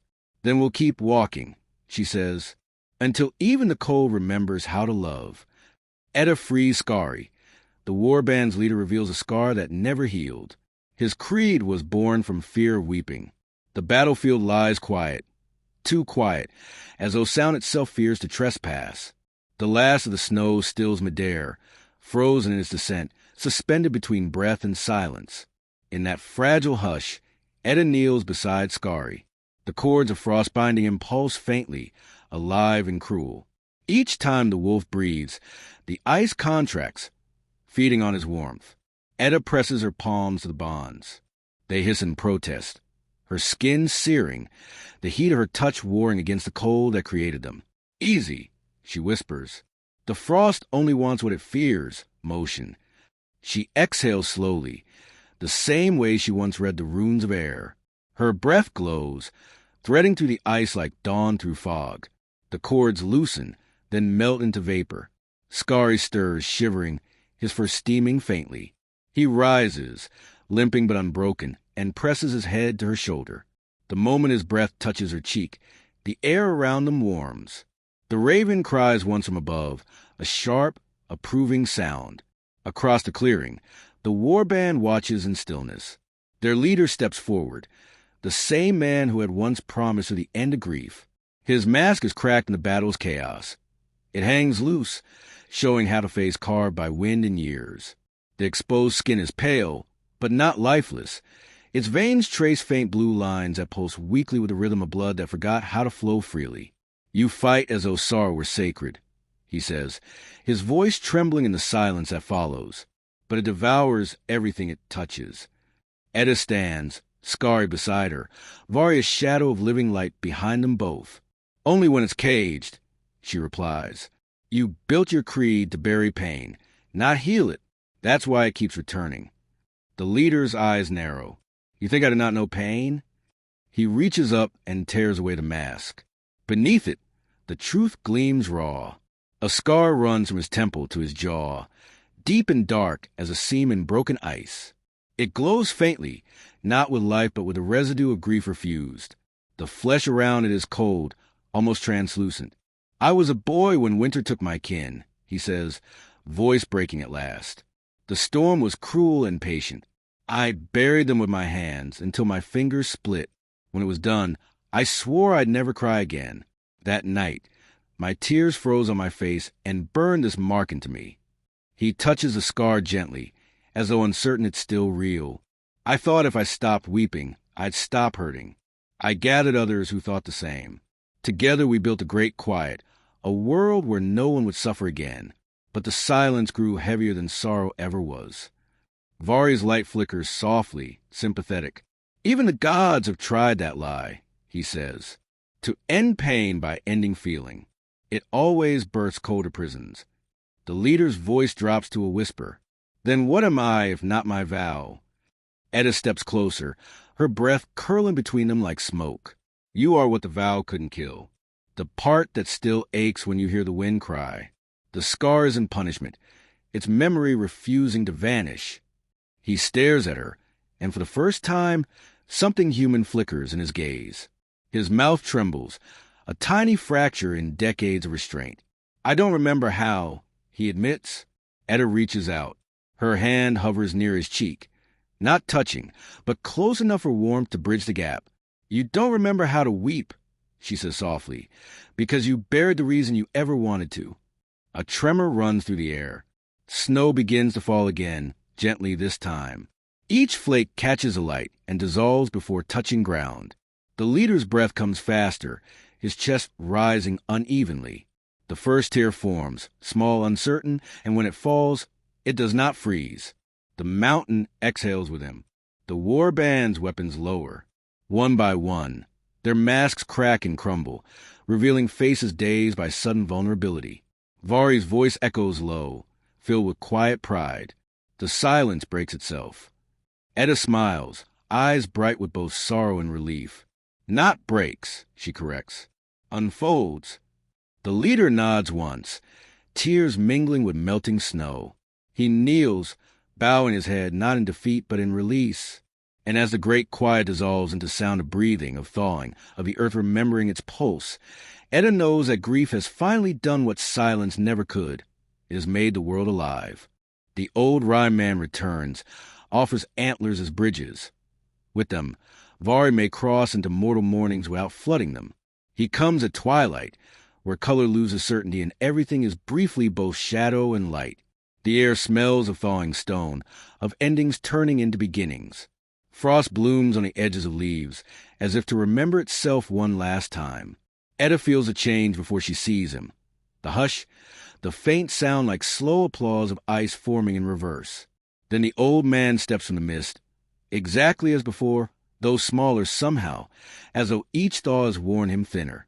His beard drips with crystal dew. His eyes hold the gray calm of the lake that knows it will freeze again but does not mind. Slung over his shoulders are antlers, not trophies, but offerings. Their curves shimmer faintly, casting shapes of bridges and rivers into the air wherever they move. Etta smiles in recognition. You again, she says. I wondered if Mercy ever truly leaves. The old man chuckles, the sound like snow cracking in spring sunlight. Mercy is stubborn, he replies. It hibernates, but it never dies. I came when I felt the cold learning to listen again. His gaze moves to Vari, who stands apart, enormous and radiant, the aurora within him tamed into a soft, steady light. So the god of winter breathes once more. The Rye man says, bowing slightly, and yet you still hesitate. Vari's eyes lower, their glow dimming. The world stirs, he says, but if I step among them, I bring the flood. My warmth is still the echo of frost breaking. The mortals could drown in what I mean to give. The old man nods slowly, understanding. Then let bridges bear your weight, instead of the rivers themselves. He raises the antlers. They unfold, expanding like growing trees, each tine lengthening into threads of luminous bone. The tips touch the ground, the air, the light, connecting them as if stitching dawn to frost. These are not bones of beasts, he says. They're the paths Mercy built between fire and ice. Walk them, and you may enter their mornings without drowning them in yours. Vari steps forward, all softening his vastness. You would give these to me? They were never mine, the old man answers. They belong to any who remember that bridges are harder to build than walls, but also warmer. Etta watches as the antlers shimmer, humming with quiet promise. The shapes they cast ripple like reflections on water. She feels, rather than sees, the meaning in them. Each tine a moment of forgiveness, each curve a choice to meet rather than resist. Vari accepts them carefully. As his fingers close around the base, the air shifts, half wind, half prayer. The antlers weigh nothing, yet their presence bends light itself. He lifts them, and the glow spills out across the valley, tracing invisible arcs that stretch toward the horizon. Now, says the Rhyme man, your footsteps will fall like dew, heavy enough to be real, gentle enough to leave no scars. Vari turns to Etta. Will you walk with me? She nods, smiling through tears. Someone has to teach the dawn how to pronounce your name. He laughs. Quietly, tenderly, a sound that shakes snow from trees without breaking their branches. The god sets the antlers before him, and from their tips unfurl bridges of light, delicate yet steady. each one arching toward the distant plains where mortals stir in their sleep. The old rye man steps back, fading like breath on glass. "Go," he says. "The world needs to remember gentleness larger than gods." And so Vari steps forward. The bridges hold him, not a bone or ice, but a forgiveness. Beneath his bare feet, light ripples but does not melt. Etta follows close behind, Skari padding beside her, the raven gliding overhead, and for the first time, dawn meets winter without fear. From far away, it looks as though the sun itself is walking across frost. Careful, grateful, human.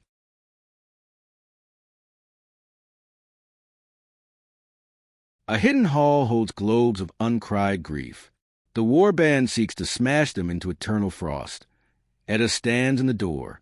The entrance yawns beneath the mountain's ribs. No gate, no guard, just a hollow humming like the pulse of something that forgot to die.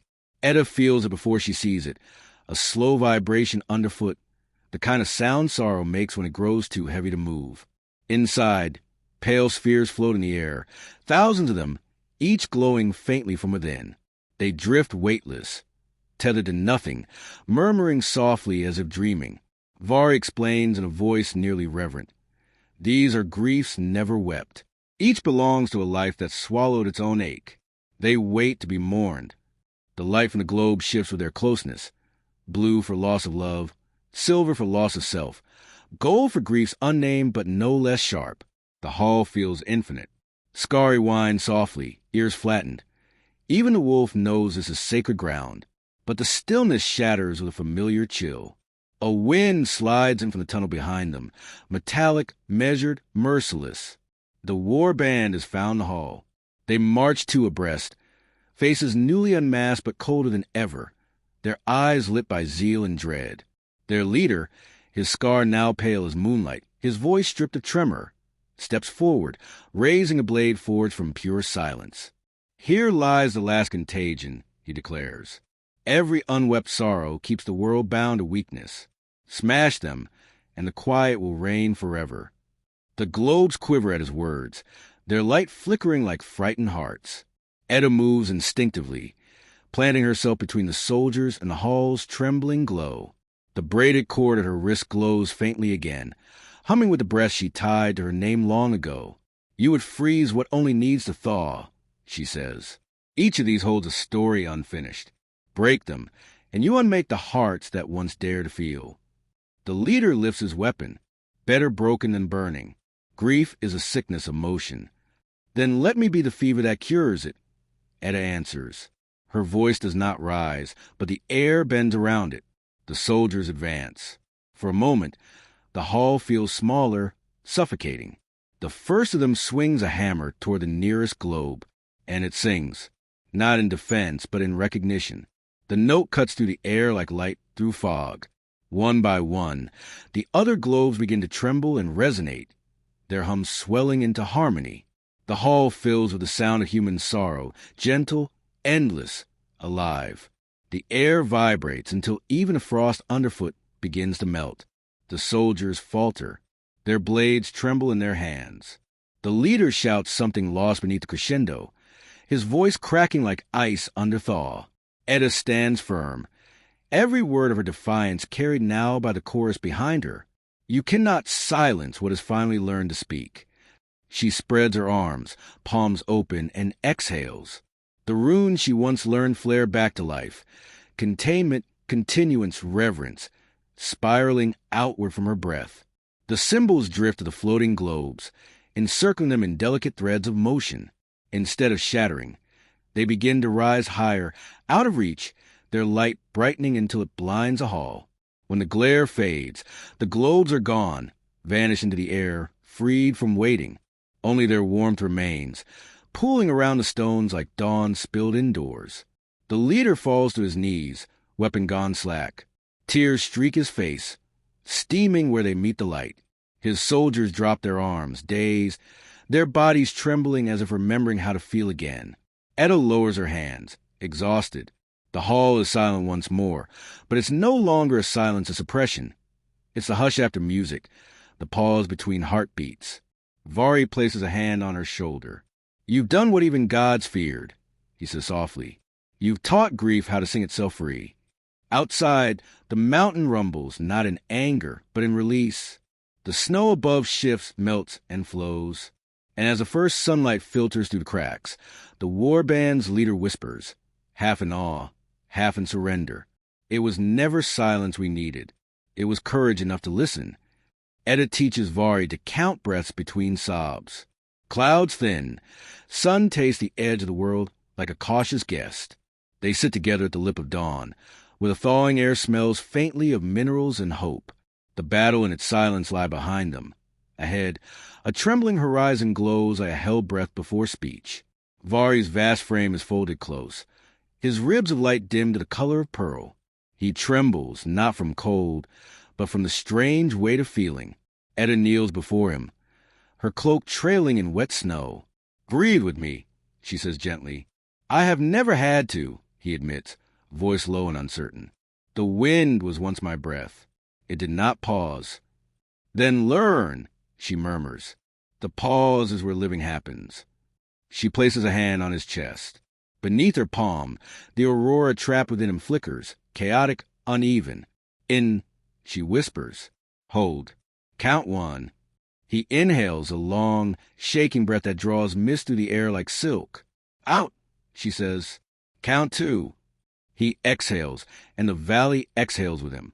Snow loosened from branches, sliding softly to the ground. They repeat this rhythm again and again, each time slower, steadier. Between one breath and the next, Vari feels the ache of everything he's ever restrained. The storms he refused to let rage, the tears he froze before they could fall. The space between breaths becomes a strange mercy, wide enough to hold pain without drowning in it. When the first sob comes, it's not loud.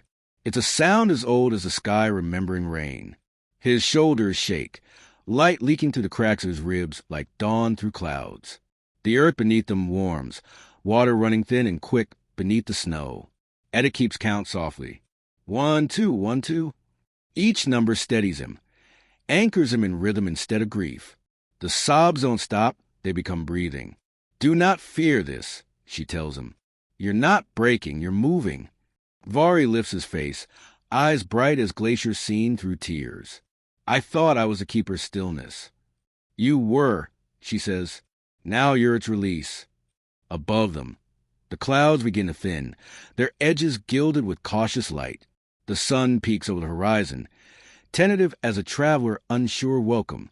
Its warmth brushes the tips of the frost like a question asked gently after centuries of silence. Vari tilts his head toward the glow, blinking in wonder. "It tastes the world first," he says, voice trembling, before stepping into it, as if even light must learn to be gentle. Etta smiles. Everything that returns must. They sit there, counting breaths while the sky learns color again. Each inhalation fills the valley with promise. Each exhalation releases the last shards of sorrow. When Vari finally smiles, it is small but unstoppable, like the sun tasting the edge of the world and deciding at last to rise. The wolf speaks at last. He is the memory of the first winter, shaped into kindness, so mortals would not hate the cold. It happens at dawn, the light still thin and hesitant, stretched like silk across the snow. The world is quiet again, but not the fearful quiet before. This one listens. Steam curls from Vari's skin, soft as breath. Etta stands beside him, her hand resting lightly on Skari's head. The wolf's eyes, usually amber and calm, shimmer now with strange depth, as though the horizon itself had decided to look back. He lifts his muzzle and speaks, not in growl or thought, but in words that arrive like warmth rising through frost. "I was there before seasons," he says. His voice is low, older than echo, older than sky. "When the world first shivered, I was its memory of that shiver. I learned the cold so others would not fear it." Etta's breath catches. "You speak." Skari inclines his head slightly, a gesture both regal and humble. "Not until now, for my voice was buried under snow too deep for words. But your journey thawed it." Vari kneels, astonishment softening his vastness. "Then you are the first winter?" The wolf shakes his fur, scattering frost into light. "No, I am what the first winter left behind, when it learned remorse. The cold, fear, the hatred it caused. the trembling hands, the frozen tears. So it shaped me, a creature to walk among mortals and remind them that not all chill means cruelty, that stillness can cradle as much as it can kill. His gaze turns toward the distant mountains where thawing rivers whisper through ice. But when the gods grew silent and men forgot to listen, I remained half memory, half guardian. I guided wanderers lost in the snow, kept the dying warm enough to dream once more. I waited for the day the cold could speak kindness again. Edda kneels before him, and now that day has come. He looks at her with eyes that seem to hold a reflection of every frozen dawn since the world began. You brought it, child of the pause storm. You taught grief how to move. You reminded warmth how to forgive. Vari bows his head. And me, he asks softly, what am I to you, who remembers the first frost? Skari's voice gentles. You are its echo made merciful, the storm that chose to stop. You were meant to end all things, and instead you learned to cradle them. Through her, Edda feels tears rise, though they do not freeze this time. She reaches out, fingers sinking into the wolf's fur. Beneath it, she feels not skin but memory, the pulse of ages, the hush of falling snow, the quiet joy of frost-catching sunrise. Will you stay? She asks. Skari's breath fogs the air, silver and warm. I will walk between you and the cold, as I always have. But I no longer need to guard mortals from winter. They have learned to see its gentleness again. The clouds above part just enough for sunlight to spill through, golden and cautious, as if tasting the air.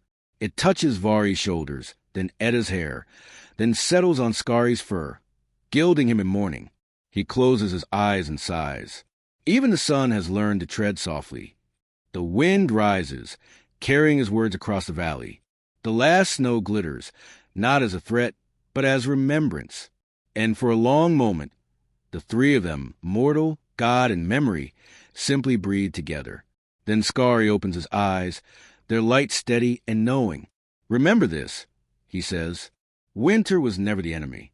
It only wanted to be understood.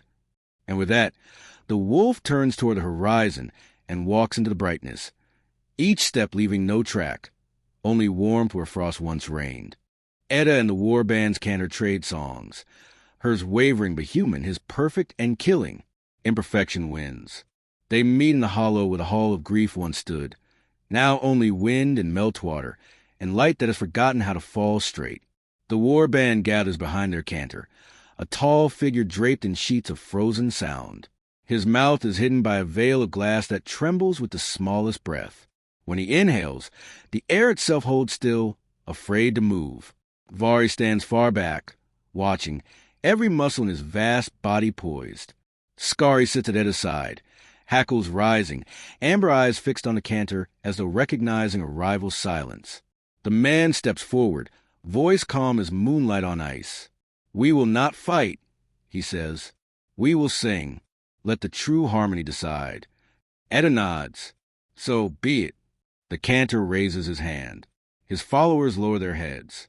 The air hums, sharp as crystal rubbed against stone. Then the first note leaves his throat. It is terrible in its beauty, flawless, absolute, without pulse or breath. It slices through the air like a blade of light, splitting shadow from sound. Every note that follows is perfect geometry, a world with no tremor, no weakness, no heart. The mountain listens and begins to freeze again. Rhyme crawls up the walls, across the floor, over Edda's boots. Her breath turns to glass, her blood to stillness. Perfection, the cantor says softly between measures, is mercy. No wound can live in a flawless world. Edda shakes her head. Her own voice feels small inside her, fragile as a candle in a storm. But she remembers Vari's lesson.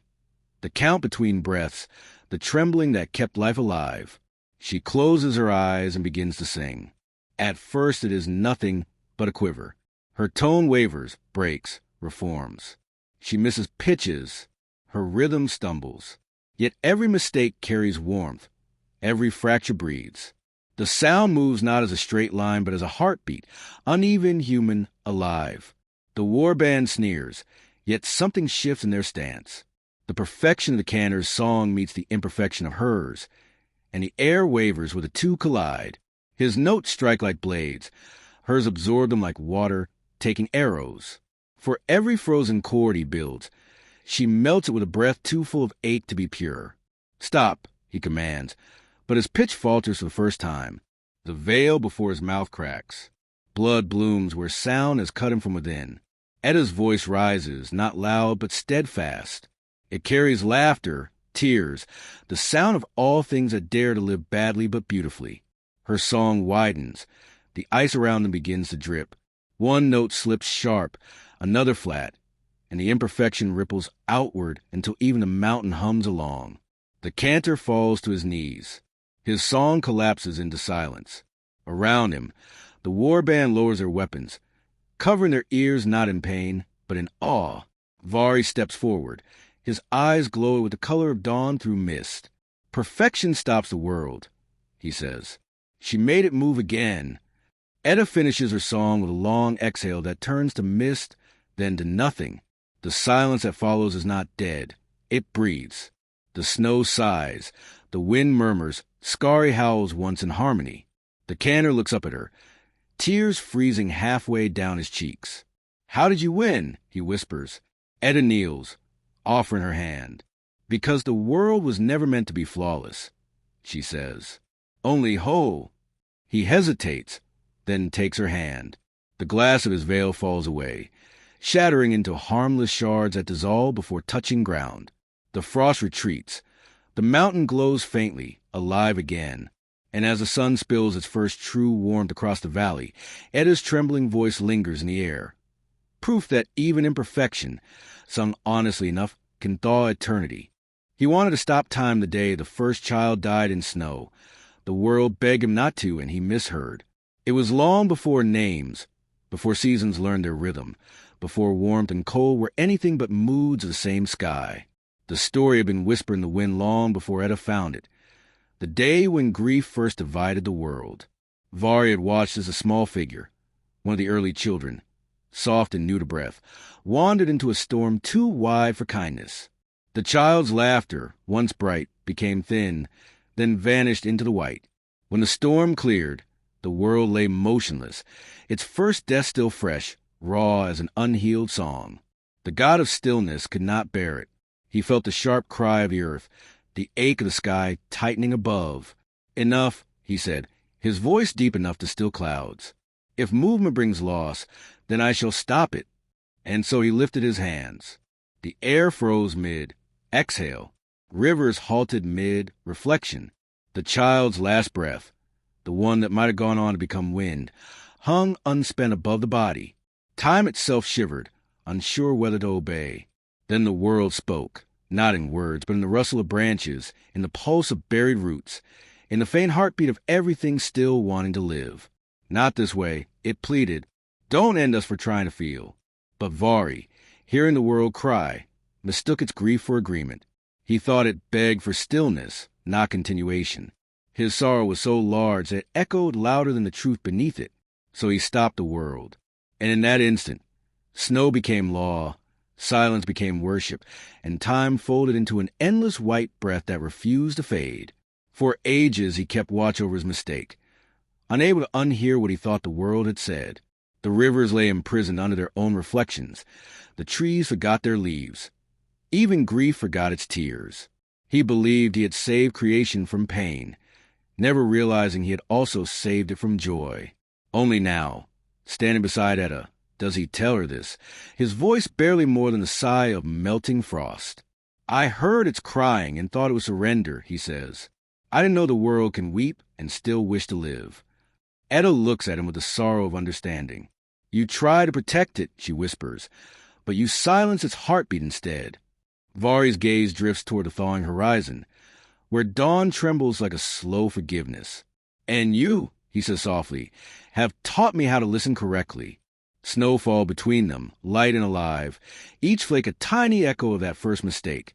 Now forgiven, still falling but no longer meaning to stay. Etta returns a shard of stillness to the mountain, choosing a beating, breakable heart over safe stone. The wind has grown kind by now. It no longer lashes, no longer hides its face behind snow. It breathes. The air moves as though remembering a body. Slow, deliberate, trembling with its own warmth. Etta climbs the slope barefoot, the frost whispering beneath her feet like silk unraveling. In her hands, she carries the shard, the pale, trembling piece of unmoving time that once stole fear and nearly stole her. The shard hums faintly, sensing its end. Within it, light folds and refolds like breath trying to remember itself. It is not evil. It was never cruel. It simply obeyed its nature, stopping, protecting, hardening. It wanted to keep her safe. But safety, she has learned, is only another name for silence when it never ends. Vari walks beside her, his steps weightless, the antlers of bridge light still faintly gleaming across his shoulders. He looks down at her, at the fragile mortal heart that refuses eternity, and smiles with something close to reverence. You could keep it, he says. Hold it inside you and you'd never feel pain again. Etta shakes her head, her voice quiet but certain. Then I'd never feel anything again. The world taught me the price of stillness. I won't take it back. They reach the hollow at the mountain's crown, a cradle of stone and old silence. Frost veins pulse faintly along the walls, like veins in sleeping marble. It is here that the shard was born, where Vari first froze the breath of time. The air carries that memory still, heavy, but waiting. Etta kneels. Her reflection glimmers on the shard surface, not in flesh, but in moments, laughter, fear, song, mistakes. She sees herself singing in the hall of grief, freeing Skari, teaching Vari to breathe. Each image flickers like a heartbeat. She closes her fingers around the shard, feeling its cold seep through her pulse. It does not fight her. It only waits for her decision. She presses it to the ground. The contact is silent, but the silence is alive. The shard dissolves not in light, but in motion. Its sharp edges soften. Its glow spreads to the mountain like water seeping into thirsty roots. The frost on the walls melts into rivulets that glitter, run, and then disappear into stone's deep veins. The mountain exhales, a sound like the first sigh after heartbreak. Etta sits back, breath shaking. Her palms burn. Her heart races. The stillness that once lived inside her is gone, replaced by a pulse so loud it feels like thunder. She presses a hand to her chest and laughs, half sob, half song. Vari watches, wonder in his vast eyes. You've given it back its heart, he murmurs, and in doing so, given the world yours. She looks up at him, the dawn rising behind her. A still heart cannot love, she says. And love, even when it breaks, keeps the world moving. The mountain answers with warmth, a thin plume of mist rising, scented faintly with soil and melt. Snow begins to drip from every ridge, slow and rhythmic, like the beat of something immense rediscovering itself. Birds, long absent, circle above, confused but singing anyway. Skari pads forward and rests his head in her lap. His fur is damp, his breath alive with warmth. You've undone what gods feared to touch, he says softly. You've proven that fragility is not a curse. It's how the light gets in. Etta smiles through tears. Then let it in. Below them, rivers wake. Stones whisper and the world begins again. Not perfect, not safe, but breathing. And for the first time in all the mountain's memory, the sound of a mortal heartbeat echoes through its halls. Steady, breakable, and gloriously alive. She shows Vari the craft of mourning. Cry for without crying instead of. Snow falls gently, melting as it lands. They stand upon the slope where frost once ruled language itself. Below them, the valleys pulse with new rivers, sunlight trembling through thaw. Above, the clouds hang low and pale, fragile veils that have forgotten how to threaten. Vari's gaze lingers on the horizon, distant and uncertain. They'll grieve, he murmurs. The mortals. Now that I've loosened time again, they'll know loss as they once did. Etta nods. Yes, but they'll also know why the heart breaks, to make room. He looks at her, bewildered and raw. I've seen mortals weep until the ground drinks their tears. I don't understand how it heals them. Etta kneels, scooping a handful of snow. It melts instantly against her skin, glistening in her palm. Because grief isn't a storm to end, she says. It's a tide. You don't dam it. You learn to breathe between the waves. He watches her hand, the water dripping through her fingers. Then how do I mourn without drowning the world again? Cry for without crying instead of, she says gently. Let sorrow pass through you, not stop with you. Grieve for those lost, but don't take their silence into yourself. Give it motion. Give it voice. Vari's chest shudders. The light within him dims and brightens like a slow heartbeat. He closes his eyes. At first, there's nothing, just a faint tremor of breath, but then a sound escapes him, half sigh, half wind, shaped by awe and ache. It ripples through the valley, bending the air without chilling it. The snow around them lifts and falls again, slow, deliberate, harmless. Each flake lands, melts, and disappears into the warming earth. Etta steps closer. That's it, she whispers. The world doesn't need you to hold its tears, just to let them fall. He nods, trembling. All this time, I thought mourning meant silence. It means love learning how to live without touch, she replies. It means motion that remembers. Vari opens his eyes. For the first time, they hold no aurora, no divine distance. Only clarity, human and infinite. The clouds part gently and sunlight touches them both. Etta lifts her face to it, eyes closed. You see? Even the sky grieves in its own way, falling, shining, melting. Nothing ends, it only changes shape. Vari looks at her, at the wolf resting nearby, at the mountain no longer frozen. Then he exhales a long, full breath that stirs the last flakes from the air. And as they drift down, warm and fleeting, the god of stillness learns how to weep for the world, not instead of it. Their leader weeps. The frost masks soften. Across the valleys, people unbind their tongues. It begins quietly, like breath returning to a body thought lost. The war band stands in the thawing light, their armor streaked with meltwater, the remnants of their creed dissolving beneath the warmth. Their leader kneels at the center, the scar across his face pulsing faintly. No longer a wound, but a witness. He weeps. At first, the tears come reluctantly, fighting the years of restraint etched into him. But when the first one falls, clear and trembling, it doesn't freeze. It lands softly in the snow and disappears, leaving a hollow note larger than a heartbeat. More follow, slow, endless, grateful. Each tear seems to thaw another part of the air, until even the sound of his weeping feels like sunlight breaking through glass. Around him, the frost masks that once sealed his followers' faces begin to tremble. The ice cracks in fine, delicate lines. Fragments fall like petals. The masks do not shatter in violence. They melt, revealing skin that has forgotten warmth. Mouths once sealed in devotion open in disbelief. The air fills with the sound of breaths long denied. No one commands them now. No one tells them silence is holy. They look at each other, bare-faced, uncertain, and begin to murmur names they had buried in obedience. Some laugh through tears. Others can only whisper. One woman presses her hands to her mouth, astonished that it still remembers how to form words. The leader raises his head, his voice low, raw, human. We thought silence would save us, he says, but it only kept us from asking for forgiveness. Vari, radiant yet humbled, bows slightly. The world does not demand perfection, only participation. Etta steps forward, her eyes glistening with a kind of joy that hurts. Then let it begin with voices, she says. And it does. Across the valleys, where once the great quiet spread like a season without end, people begin to speak again. At first, haltingly, small, uncertain sounds, as if rediscovering the courage to occupy air. A mother sings a cradle song, she thought forgotten. A child shouts his own name into the wind. A farmer tells his field, I missed you. Each word, however fragile, warms the sky a little more. The clouds thin. The wind, once a messenger of stillness, carries laughter between villages.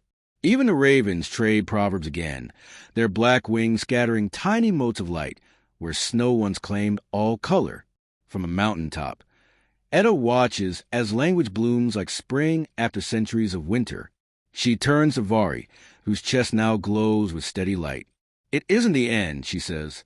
It's the beginning, the sound of the world remembering itself. Vari nods, a tear slipping down his immortal cheek. And the first thing it says he murmurs is, "Thank you." Far below, the people's voices rise together, uneven, imperfect, alive.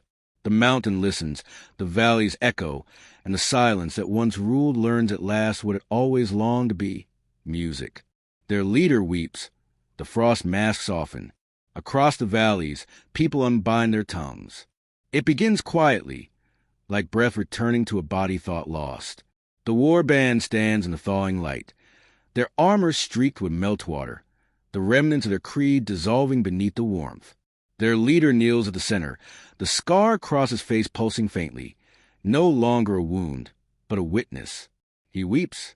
At first, the tears come reluctantly, fighting the years of restraint etched into him. But when the first one falls, clear and trembling, it doesn't freeze. It lands softly in the snow and disappears, leaving a hollow no larger than a heartbeat. More follow, slow, endless, grateful. Each tear seems to thaw another part of the air, until even the sound of his weeping feels like sunlight breaking through glass. Around him, the frost masks that once sealed the followers' faces begin to tremble. The ice cracks in fine, delicate lines. Fragments fall like petals. The masks do not shatter in violence. They melt, revealing skin that has forgotten warmth. Mouths once sealed in devotion open in disbelief. The air fills with the sound of breaths long denied. No one commands them now. No one tells them silence is holy. They look at each other, barefaced, uncertain, and begin to murmur names they had buried in obedience. Some laugh through tears. Others can only whisper. One woman presses her hands to her mouth, astonished that it still remembers how to form words. The leader raises his head, his voice low, raw, human. "We thought silence could save us," he says, "but it only kept us from asking for forgiveness." Vari, radiant yet humble, bows slightly. The world does not demand perfection, only participation. Etta steps forward, her eyes glistening with a kind of joy that hurts. "Then let it begin with voices," she says, and it does. Across the valleys, where once the great quiet spread like a season without end, people begin to speak again. At first, haltingly, small, uncertain sounds, as if rediscovering the courage to occupy air. A mother sings a cradle song she thought forgotten. A child shouts his own name into the wind. A farmer tells his field, "I missed you." Each word, however fragile, warms the sky a little more. The clouds thin. The wind, once a messenger of stillness, carries laughter between villages. Even the ravens trade proverbs again, their black wings scattering tiny motes of light where snow once claimed all color. From a mountaintop, Etta watches as language blooms like spring after centuries of winter. She turns to Vari, whose chest now glows with steady light. "It isn't the end," she says. "It's the beginning, the sound of the world remembering itself." Vari nods, a tear slipping down his immortal cheek. And the first thing it says he murmurs is, "Thank you." Far below, the people's voices rise together, uneven, imperfect, alive. The mountain listens, the valleys echo, and the silence that once ruled learns at last what it always longed to be, music. Their leader weeps. The frost masks soften. Across the valleys, people unbind their tongues. The first sound is not loud. It is a small, cracked sob escaping from a man who once worshipped silence. The sound wavers, unsure, and then grows. A breath, a tremor, a voice rediscovering itself after years of hibernation. The tears that fall from his face do not freeze this time. They sink into thawing earth, each one releasing a faint hiss of warmth. The others watch him, stunned. The masks they wear, thin frost molded to their faces by years of devotion to quiet, begin to sweat. Lines form, hairline fractures shimmering with soft light. One mask slips loose and drops into the snow with sound like distant bells. Then another, and another. Soon the whole band stands barefaced, eyes wide, mouths parting as though learning to breathe again. Their leader lifts his head, trembling. "I was wrong," he says, the words clumsy but sincere. Silence is not peace. It is only absence. Etta steps forward, her hair catching the new sun. "Then fill the absence," she says gently. Speak what you never dared to. At first there is hesitation, centuries of restraint trembling on every tongue. Then, from one throat, a single word breaks free. Forgive. It echoes softly across the snow, colliding with another. Remember. Another follows. Live. The air warms. Sound multiplies, rippling outward from the valley like concentric rings on water. All across the land, people lift their heads as if woken by a distant melody. Farmers in their fields, widows in doorways, children too young to know the meaning of quiet. All begin to murmur, then to speak, then to sing. The world breathes language again. Vari stands beside Etta, tears bright as liquid aurora running down his cheeks. The wind that once froze now carries every word like a blessing. In the space where stillness once reigned, a new sound rises, not flawless, not ordered, but human, a chorus of the living. And the mountain, listening, hums back. Vari becomes steward of seasons rather than their jailer. Etta ties her breath to her name and walks the ridgelines, listening. The wind answers, Etta? When the thaw is complete, and the rivers remember their way to the sea, Vari stands at the heart of the world's pulse. His light no longer blinds, it warms. The aurora that once caged his ribs now weaves gently through the clouds, a promise rather than a warning. He has laid down his crown of frost and taken up a humbler duty, to keep time moving, to watch over the rhythm of change instead of halting it. Where he steps, spring stirs. When he exhales, summer gathers. At his turning, autumn folds the air in gold. And when he rests, winter returns, not to rule, but to remind. He tends each season like a flame, not letting any burn too long. The balance between warmth and cold hums beneath his hands. He smiles often now, the smile of someone who has learned that mercy is not stillness, but motion shared gently. Etta, her task complete yet never finished, climbs the high ridgelines where the sky leans close enough to touch. Her hair whips in the wind, carrying the scent of thawing moss and sunlit snow. Around her wrist, the braid of gray and gold.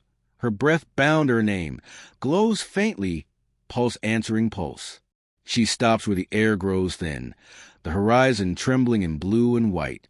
The world is alive again, and it no longer needs her to speak for it. Yet habit draws her to listening, the way others might pray.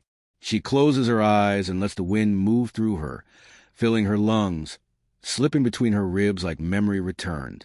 In that space between inhaling and exhaling, she hears it, soft, unmistakable. Etta, not shouted, not sung, simply spoken, with the quiet familiarity of the world recognizing one of its own. She opens her eyes. The valleys below shimmer with rivers and green beginnings. Villages smoke gently with morning fires. Somewhere far off, she can hear laughter, a sound once forbidden, now endless.